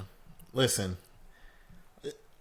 we text about this. I don't really have a dog in this fight. You know what I'm saying? Like, so, but because I love. I'm not saying I love bad by any means. No, I love both albums because like Hip Hop Saved My Life is probably one of the greatest hip hop records of all time. Amazing, so, yeah. Like, and then Dumb It Down is dope. Oh God, what's the last song on there? Put You on Game. I fucking Put You on love Game. That song. Yep. Yeah, Put You on Game is fire. High Definition. With what's the hit song? What Superstar? Yeah, that's a so yeah. Listen, bro, I'm telling you, it's a great. I don't. Yeah, I forgot. I got to shout out Dewan because he texted me about 2 or 3 weeks ago, and he's like, "They thought it was cool, Katrina." the intro to that album. Yeah, I was crying when I heard that, man. Just, I don't know. They're both great albums. Don't get me wrong. Yeah. But then he goes lasers, and that's when he loses his career to me. Listen, I'm okay with lasers because it's not bad. It's just you also got to make money. So you have like, to. yeah. So, and that's what he did with that. I feel like it's Atlantic's fault because he gave you 2 classic albums back to back with they didn't Food give and him Liquor any and the Cool. reins. And then they didn't give him nothing. He gave them Lasers, which was a pop record. That's what they was asking for. It was a pop record with and a hit real record content. Yeah. Like it's another great record. Okay, so I gave you your record. Now let me do what I want to do, and they were still fucking him over. So like I agree with him. Yeah, and he made another hit with The Show Goes On that one too. Yeah, exactly. So like I like Lasers. Like it's not a bad record, but it's not if you comparing Lasers to Food and Liquor and the Cool, it's not. Well, personally to me, Tetsuo and Youth, it might be his 3rd best album, and nobody ever talks about that. I think that's his last best album. My cousin talks about Tetsuo and Youth. It's incredible all the time. So it's incredible. But yeah, and Lupe is the first person I know watched Jay-Z on the song. So yeah, so cause he smoked Jay on Pressure. Like so, like so. Yeah. But I forgot about Dumb It Down. Honestly, I kind of love that song. What did I listen to? So I listened to a couple things. So remember Ty told us about his boy. I forgot it. That album by Kane Bishop, Letter to Aaron. Very good. What is it? 7 tracks, 24 minutes. Chef's Kiss. What's the line? Very good. I gotta look at the line I tweeted you guys because that shit. I don't even love myself, so how can I love thy neighbor? I was like, God damn. No, that's a fire line. It's pieces of like inspirational rap. Like I wouldn't call it gospel. I would call it inspirational rap because you know he's still like, and I wouldn't even say he is street dude, but you know a guy that grew up in the inner city. So your environment still like has a way of raising you in a sense. Like, and that's basically what this album is about. Like he went through a traumatic event happened to him, and how he's pushing through it. Like, and then how everybody pushed through their traumas. Like, so, and it put him in a state of depression to where he didn't want to do music or go outside no more because of the event that happened. And basically this EP album, whatever you want to call it, is basically like a diary. And he's writing to himself to get himself out of that depression. So, like, if you haven't listened to it, I think you would really enjoy it because it, like, the story. That already? I think we did, but it was a while ago. I'll send it again right now. If Ty didn't send it to you already, but like, so the story, how it like connects to all the thing, I think you would really enjoy it. And then like he does it in such a really, really dope way. Like he picked good beats. He has a good flow. He's an incredible writer. So like, it was a super dope album. And shout out to Ty for his pen game is elite. I will say that. And you can hear it on his the pen record. game is like his pen game is crazy. Like so, who else I listened to? I listened to Ray Vaughn, who is signed to TDE, and dare I might say they might have another one on their belt because this guy is good. So like, I'm gonna play it tomorrow because I saw when you sent it. This guy is good. Listen, man. Like, I don't know how they be finding these dudes that know how to rap and know how to make records, but they do. And and they just found another one. Like, it's how do they all live in the same neighborhood and be this goddamn talented? This is crazy. Like, so yeah, but yeah, he's like, this is dope. It's 11 tracks, 42 minutes. Like, his first he says project, so I'm gonna say mixtape for TDE. But you know how TDE do. Like, it don't matter if it's a mixtape or whatever. You got to pull out quality first, and then they build on top of that. And he put out quality. He got storytelling. He got like, I wouldn't call it dance records, but records that you can play like at a party or whatever. And he got introspective records. One of the records that I would say the introspective record is called Suburban Kids, and it talks about, you know, his mom's issues with schizophrenia. So like, yeah, like, talks about that, how his father was an alcoholic and him growing up in the neighborhood and, you know, gangbanging and stuff like that. But bro, this is tough. Like, I sent y'all freestyles when he was like freestyling on Instagram, but his album and how they put it together. He went to jail for flocking just like YG, so he talks about that. And like, but he's a good kid, so his people was like, bro, what is you doing that for? Like, what's wrong with you? Like, so it's little interludes on there where they calling him while he in county, like, yo, you're stupid. Like, so like, so, yeah, but yeah, it's a great album. Great, Rayvon, The Good, The Bad, and The Dollar Menu. So it's great really name. dope. Yeah, and I listened to Coco Jones. Her debut album, Why Not More, really good. You know, she already got a bunch of hit records out, and she's already acting in Bel Air and a bunch of other stuff. But she put together a really good project. She got some production from what's his name? I know he did some stuff for Summer Walker and stuff like that. But yeah, it's a really good album. So if you into, like, she got Stargate that produced on here. Did she put any of the songs that were popular before this album came out on there? So let me see. No, she all new records. Okay. So all her singles and stuff like that, they stayed her singles. But everything, the only thing that's on here, I don't know if you heard Here We Go. But Here We Go is on there, and she got a new record, Taste, that's out right now. But none of her hit singles are on this album. Everything on this album is standalone. So damn, nice. Yeah. So yeah, but that's what I listen to. Okay. Well, as far as what I've watched, Drew, I know you say you've played something you were going to mention. I watched Tyler the Creator's Insanely Unique Car Collection. Like having a baby pink rally car Fiat 131 or a super rare 1938 Rolls Royce. Like, a lot of the cool cars with funky colors that you see in his music videos are actually a part of his car collection. So just something really cool to kind of deep dive while I was caught up. Also watched Bill Burr watching comedians do impressions of him. Bret Hart versus Stone Cold in the non-DQ submission match of WrestleMania 13. Actually was voted the second greatest WrestleMania match ever. Wow. Watched a teaser for him, a horror movie, as we mentioned, Sinners. Oh, yeah. This is a horror movie produced by Jordan Peele, directed by Justin Tipping. The film follows a college quarterback who's taken into a sinister world by his idol to see what he's willing to sacrifice for fame. Set to release in theaters September 19th. And then lastly, I watched Lego Batman, which was just another... I need to see it. I've only heard good things. Silly movie, perfect for what you probably actually watch that with Poppy, Drew, and like, nice. She won't be able to understand some of the jokes, but you will. But she like the colors and all this stuff. But perfect to watch caught up. Surprisingly, plenty of Michael Jackson song references throughout, which is just another underrated silly gem that I've caught, but it just was a very silly movie. What's his name? Arnett? Is it David Arnett? Will Arnett. Will Arnett. Yeah. He just has the perfect voice for the silliness of, bro. When you watch it, Drew, let me know what you think. The thing is, so we watched that show Lego Masters, and he's the host on there. And every time I watch it, I'm just like, is this who he really is, or does he just always doing?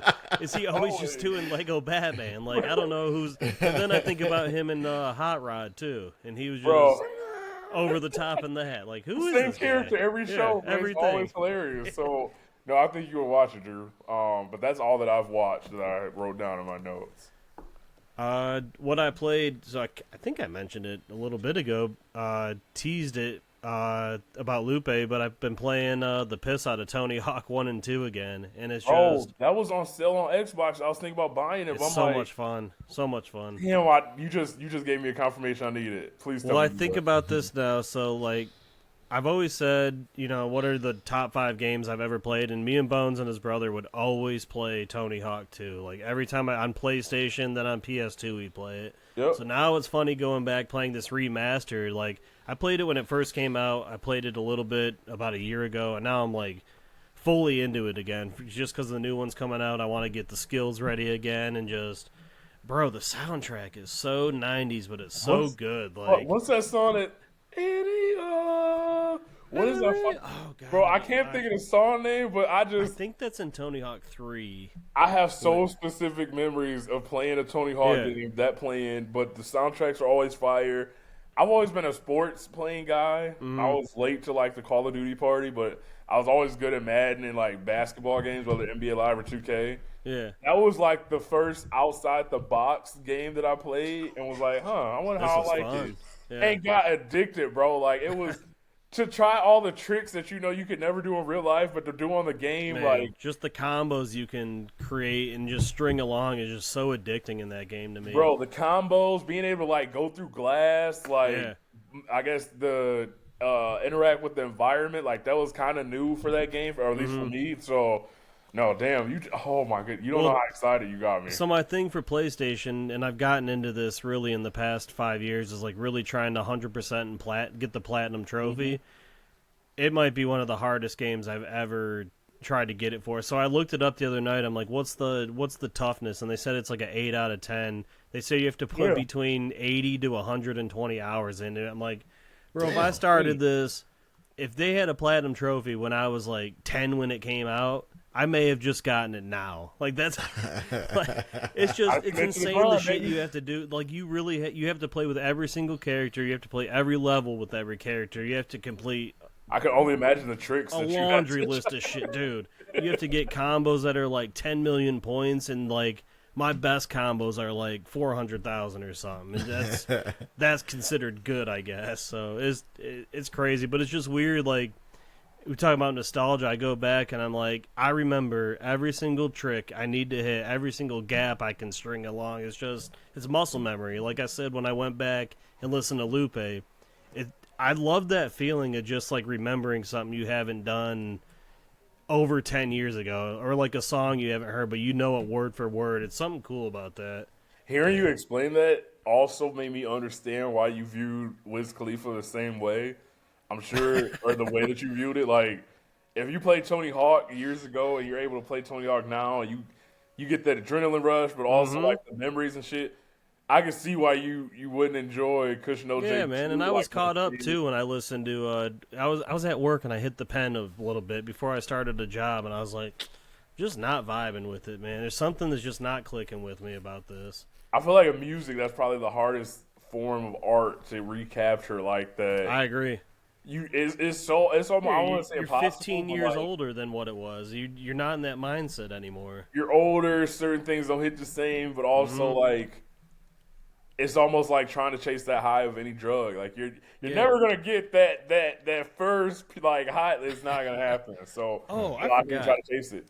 I listened to what is it? I saw a post the other day about lyrics for it. It's I listened to Slauson Boy 2 by Nipsey. And I never heard that album in full. I've only heard bits and pieces of it, but like hearing a young Mozzie on that is pretty cool to hear. Just like he still sounds the same, which is cool. But he's got Snoop on it, G Perico, Young Thug, fucking Mozzie on 2 tracks. Dave East is on it. It's just really good project. I forgot all about that. Slauson Boy 2 was pretty good. Yeah, it was really good. And I was like, this should have been. I've heard that one. I only heard the marathons for sure before. But I want to talk about that because I don't think people realize between the Marathon mixtape that came out and from when Victory Lap came out, there was such a huge gap in between that of when is this debut album going to come out. And there were so many mixtapes in that time. And I feel like by the time I got to Victory Lap, I was just, Man, you have been waiting for too long. Exactly. Yeah. Wait, and people So forget that. With Nipsey explained what happened to that. So I think at the time he was moving from, was it Capitol Records, into he ended up signing with, I forget who he signed with on his record deal, and then he lost his studio. So all of those records is the reason why Victory Lap took so long, because he had to remake it, and some stuff couldn't get recreated. And so that's why Victory Lap took so long. But I feel like if that came out in that middle of that mixtape run, it probably would have hit. Oh yeah, it would have been over. Yeah. But so. It was like a 6-7 year gap between then. Yeah. Back then. I think 7 years. It was 7 years. Yep. That's a lot of time. Yep. No, that's super cool. Did you guys listen to or watch anything else you wanted to discuss? I watched. So it's a movie on Amazon with Viola Davis, Anthony Anderson, called G20. I watched that. I was thinking of watching that. How was it? Yeah, it was cool. Yeah, it was cool. Yeah. True, if you ask somebody how a movie was, they say it was better. Listen, it was better than I expected it to be. That's the thing. I don't have high expectations, but I want to support my girls. Yeah, so if you go into it with not a high expectation, then you gonna appreciate it like I did, because I walked into it like, all right, man, like here we go. Kind of. Then after I watched the movie, I was like, damn, okay, yeah, I like this movie. Like, I can live with that. Thank you, guys. Can we name this episode "High Expectations"? Hey, that is fitting in more ways than one. We've said that so many times on this episode. Yeah, like it was better. It was way better than I expected it to be. So yeah, and then what else I watched? Oh, I watched Mobland. Yeah. Okay. So.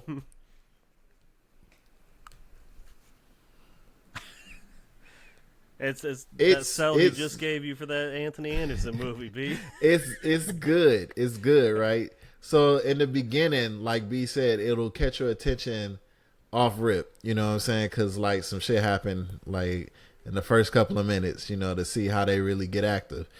And then after that, like you got to follow a storyline, because like it's gonna be shit that, it's the mob, so people gonna die like that. You got to understand, but you have to like stay on track of what's happening within the story to really keep up, because there's some shit going on. B know what I'm saying? Like it's a lot of stuff going on, like between like the families. So like you got to keep up with it, and they some beans and toast ass niggas. So like the accents, you got to keep up with that too. But it's a good show. I think I'm gonna keep watching it to like stay on top of it. That's the thing. Like with what happened so early in the show, you usually don't get something like that until like a season finale or like a huge pivotal moment in a TV show. So to start off like that so early, it's like, okay, how can we top that? So but I think they just letting you know, like this is Tuesday, right? So inevitably, you're gonna have a drop off, but it's like you said, like there's a lot of story involvement, and it does seem like because this show is literally brand new, so like new episodes are dropping every week. So you can see now they're trying to do like the character development and telling certain things about the family. So I do think that's a challenge because of what happened so early on. You're going to have to decline, but it's if you're willing to stay on the ride just to see where like it takes you. So that's how I would describe. And I'm willing because I like the bullshit that's happening. So like what I'm saying, like but like you said, it's a language barrier. Well, not a language because they speak English. It's just accent. It's an accent barrier. But moments at certain points tell the story. No, I get it. That's a fair assessment. Yeah, but the violence is in there because that shit like that's a part of their life. Like it's not even like, and it just be like out the blue, right? Also, it's coming, but you don't know when or how. But when it does, it's like damn. No, one of the violent moments was out the blue, like for real, because it's like I'm talking about the couch. Yep. Okay. Yeah, I'm like, what the? Right. What is going on? Here you have to watch just to respond to how we're describing it to see if it's accurate or not. But there's gonna be parts just knowing what you like where I know you're gonna enjoy it. It's how much or how well it does with keeping you hooked until the next episode's released. Yeah. But from a talent standpoint, the show, like I said, for sure, like, yeah. You got the old James Bond, you got my man's Bane, Tom Hardy, like you got the old sophisticated lady that's also like in all the spy movies. She was like in all the Red movies. Yeah. So like that's kind of been her thing, and some of her latest movies is like action and killing, but also she's like very classy and elegant. So it's like you would never expect that from her, but at the same time, she plays very well in those roles. So, Drew, you got to check it out. Nah, she wild though, and she's crazy. The couch scene is because of her. Like, I'm not sure bro. I knew I knew that was gonna happen because I'll tell you why. Because when bro walked in to go see Pierce Brosnan, she was like, "I thought you was dead." She was like, "I could have sworn you was dead." She was like, because he came in and he was upset and he was saying that you was dead. I'm like, this nigga about to die. Kind of hinting towards it, but Pierce Brosnan, his character, the way he reacts after, bro, it's like that's phenomenal acting. Like, you really sitting there like, damn, like I know it's a TV show, but like he really is convincing me like that this is real life. Drew, I can't wait to watch. Yeah, I'll check it out. Drew, I think you'll like it. I don't know how you feel about English TV shows. I think you'll like it, but yeah, it just seems like almost like really bad Boston accents, but also like a little English mixed in with it. So I like that really bad Boston accents. Yeah, yes, it's like I'm not in Boston, but like it's giving real heavy like the town vibes with how kind of people are talking, but also sprinkle in a little of that British like, like the vibes, like the tea. No, Drew, please watch. You'll love it. Well, maybe not love you. You'll see what we're talking about. Yeah, you'll enjoy it. What else have y'all watched? And have I watched anything else? The Last of Us. Yeah. I don't know, Drew. I fuck with it, man. I'm sorry, bro. I love it. Yeah. This is, bro. Gerard, have you played the games ever or no? Yes, I have played the game, and I see people that are upset about the show because of the game. Like, but I like it. I don't know. For season 2, it's been to the T how the game is, and I think it's I hands down think it's the best video game to film adaptation. It's incredible. Yes. Agreed. Yes, if you played the game or are you familiar with the game, yes, to the T. I don't like Bella Ramsey as Ellie though. There could have been a better actress to be. Everybody picked. says That's what that. I see the most. I haven't watched. Everybody said that. But I literally she's getting how much people hate her, and it's hilarious. She's getting. It's not that I even hate her. It's just there's better choice. She doesn't look like Ellie at all, and she just don't look like the game Ellie. Yeah, she's a good actress. She's good. She's a great. She's actress. good. Yeah, no, she's incredible. She was in Game of Thrones too. Yeah, she was. But she's. I don't know.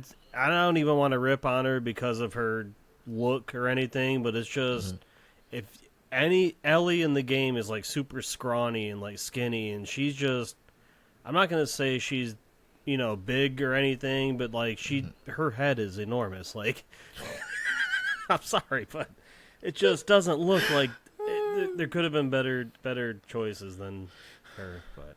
Yeah, and I love what they did as far as the special effects for the infected. Man, awesome. Yeah, they are incredible, bro. Did you watch episode 3 yet or no? Yes, I haven't seen it yet, but man, episode 2, I will say episode 2 was wild. It's perfect. Oh my god, it might be the best.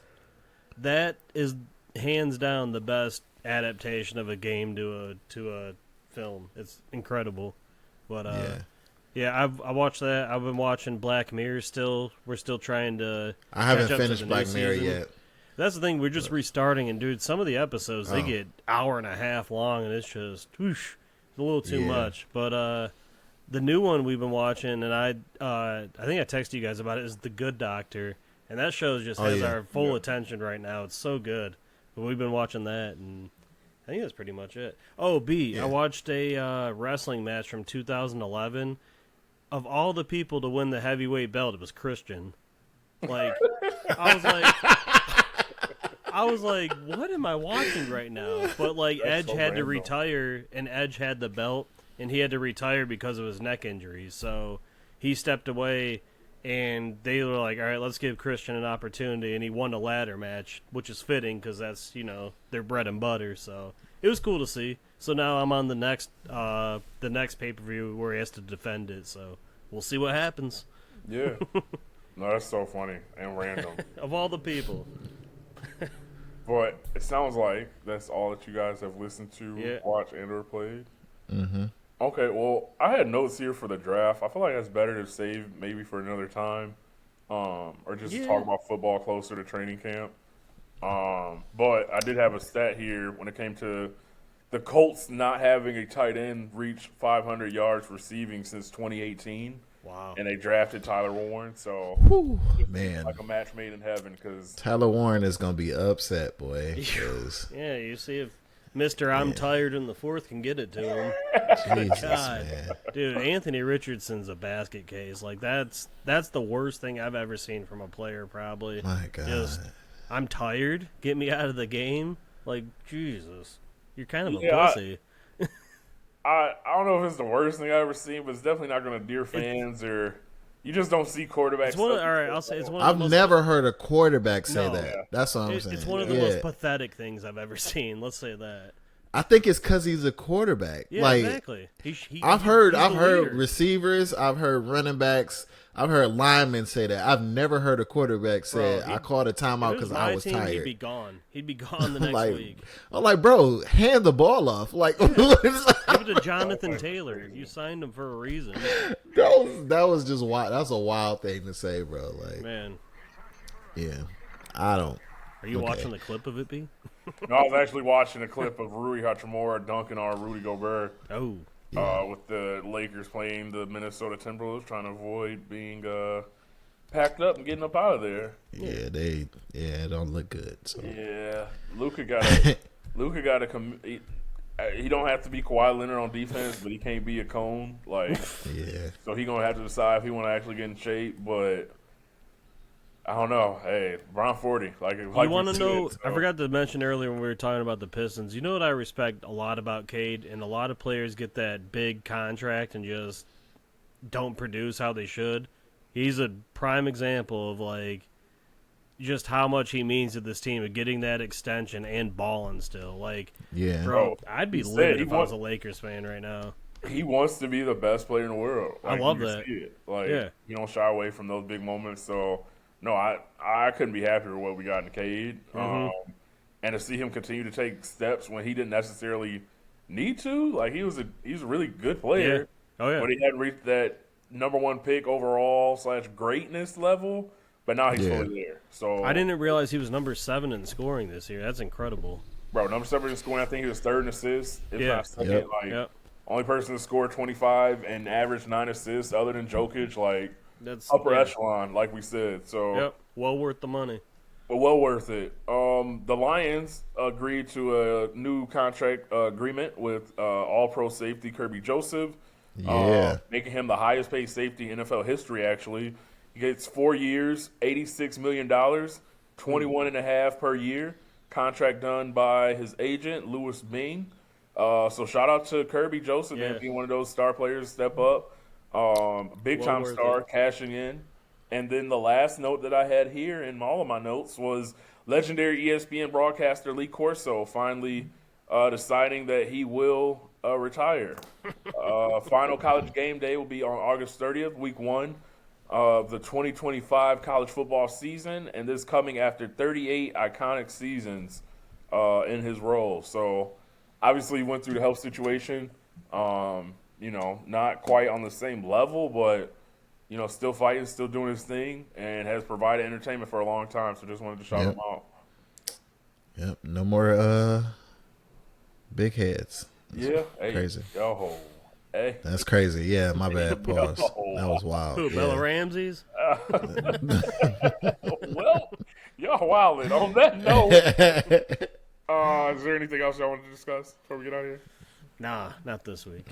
Okay. Well, on that note, this has been another episode of Two Hip Hop Senseis and the Casual. Until the next time, man, y'all be easy. Take care. Dude, that's the perfect timing for you. It's literally 2 hours that's a sweet right spot. on the nose. Sweet spot indeed. So I'm gonna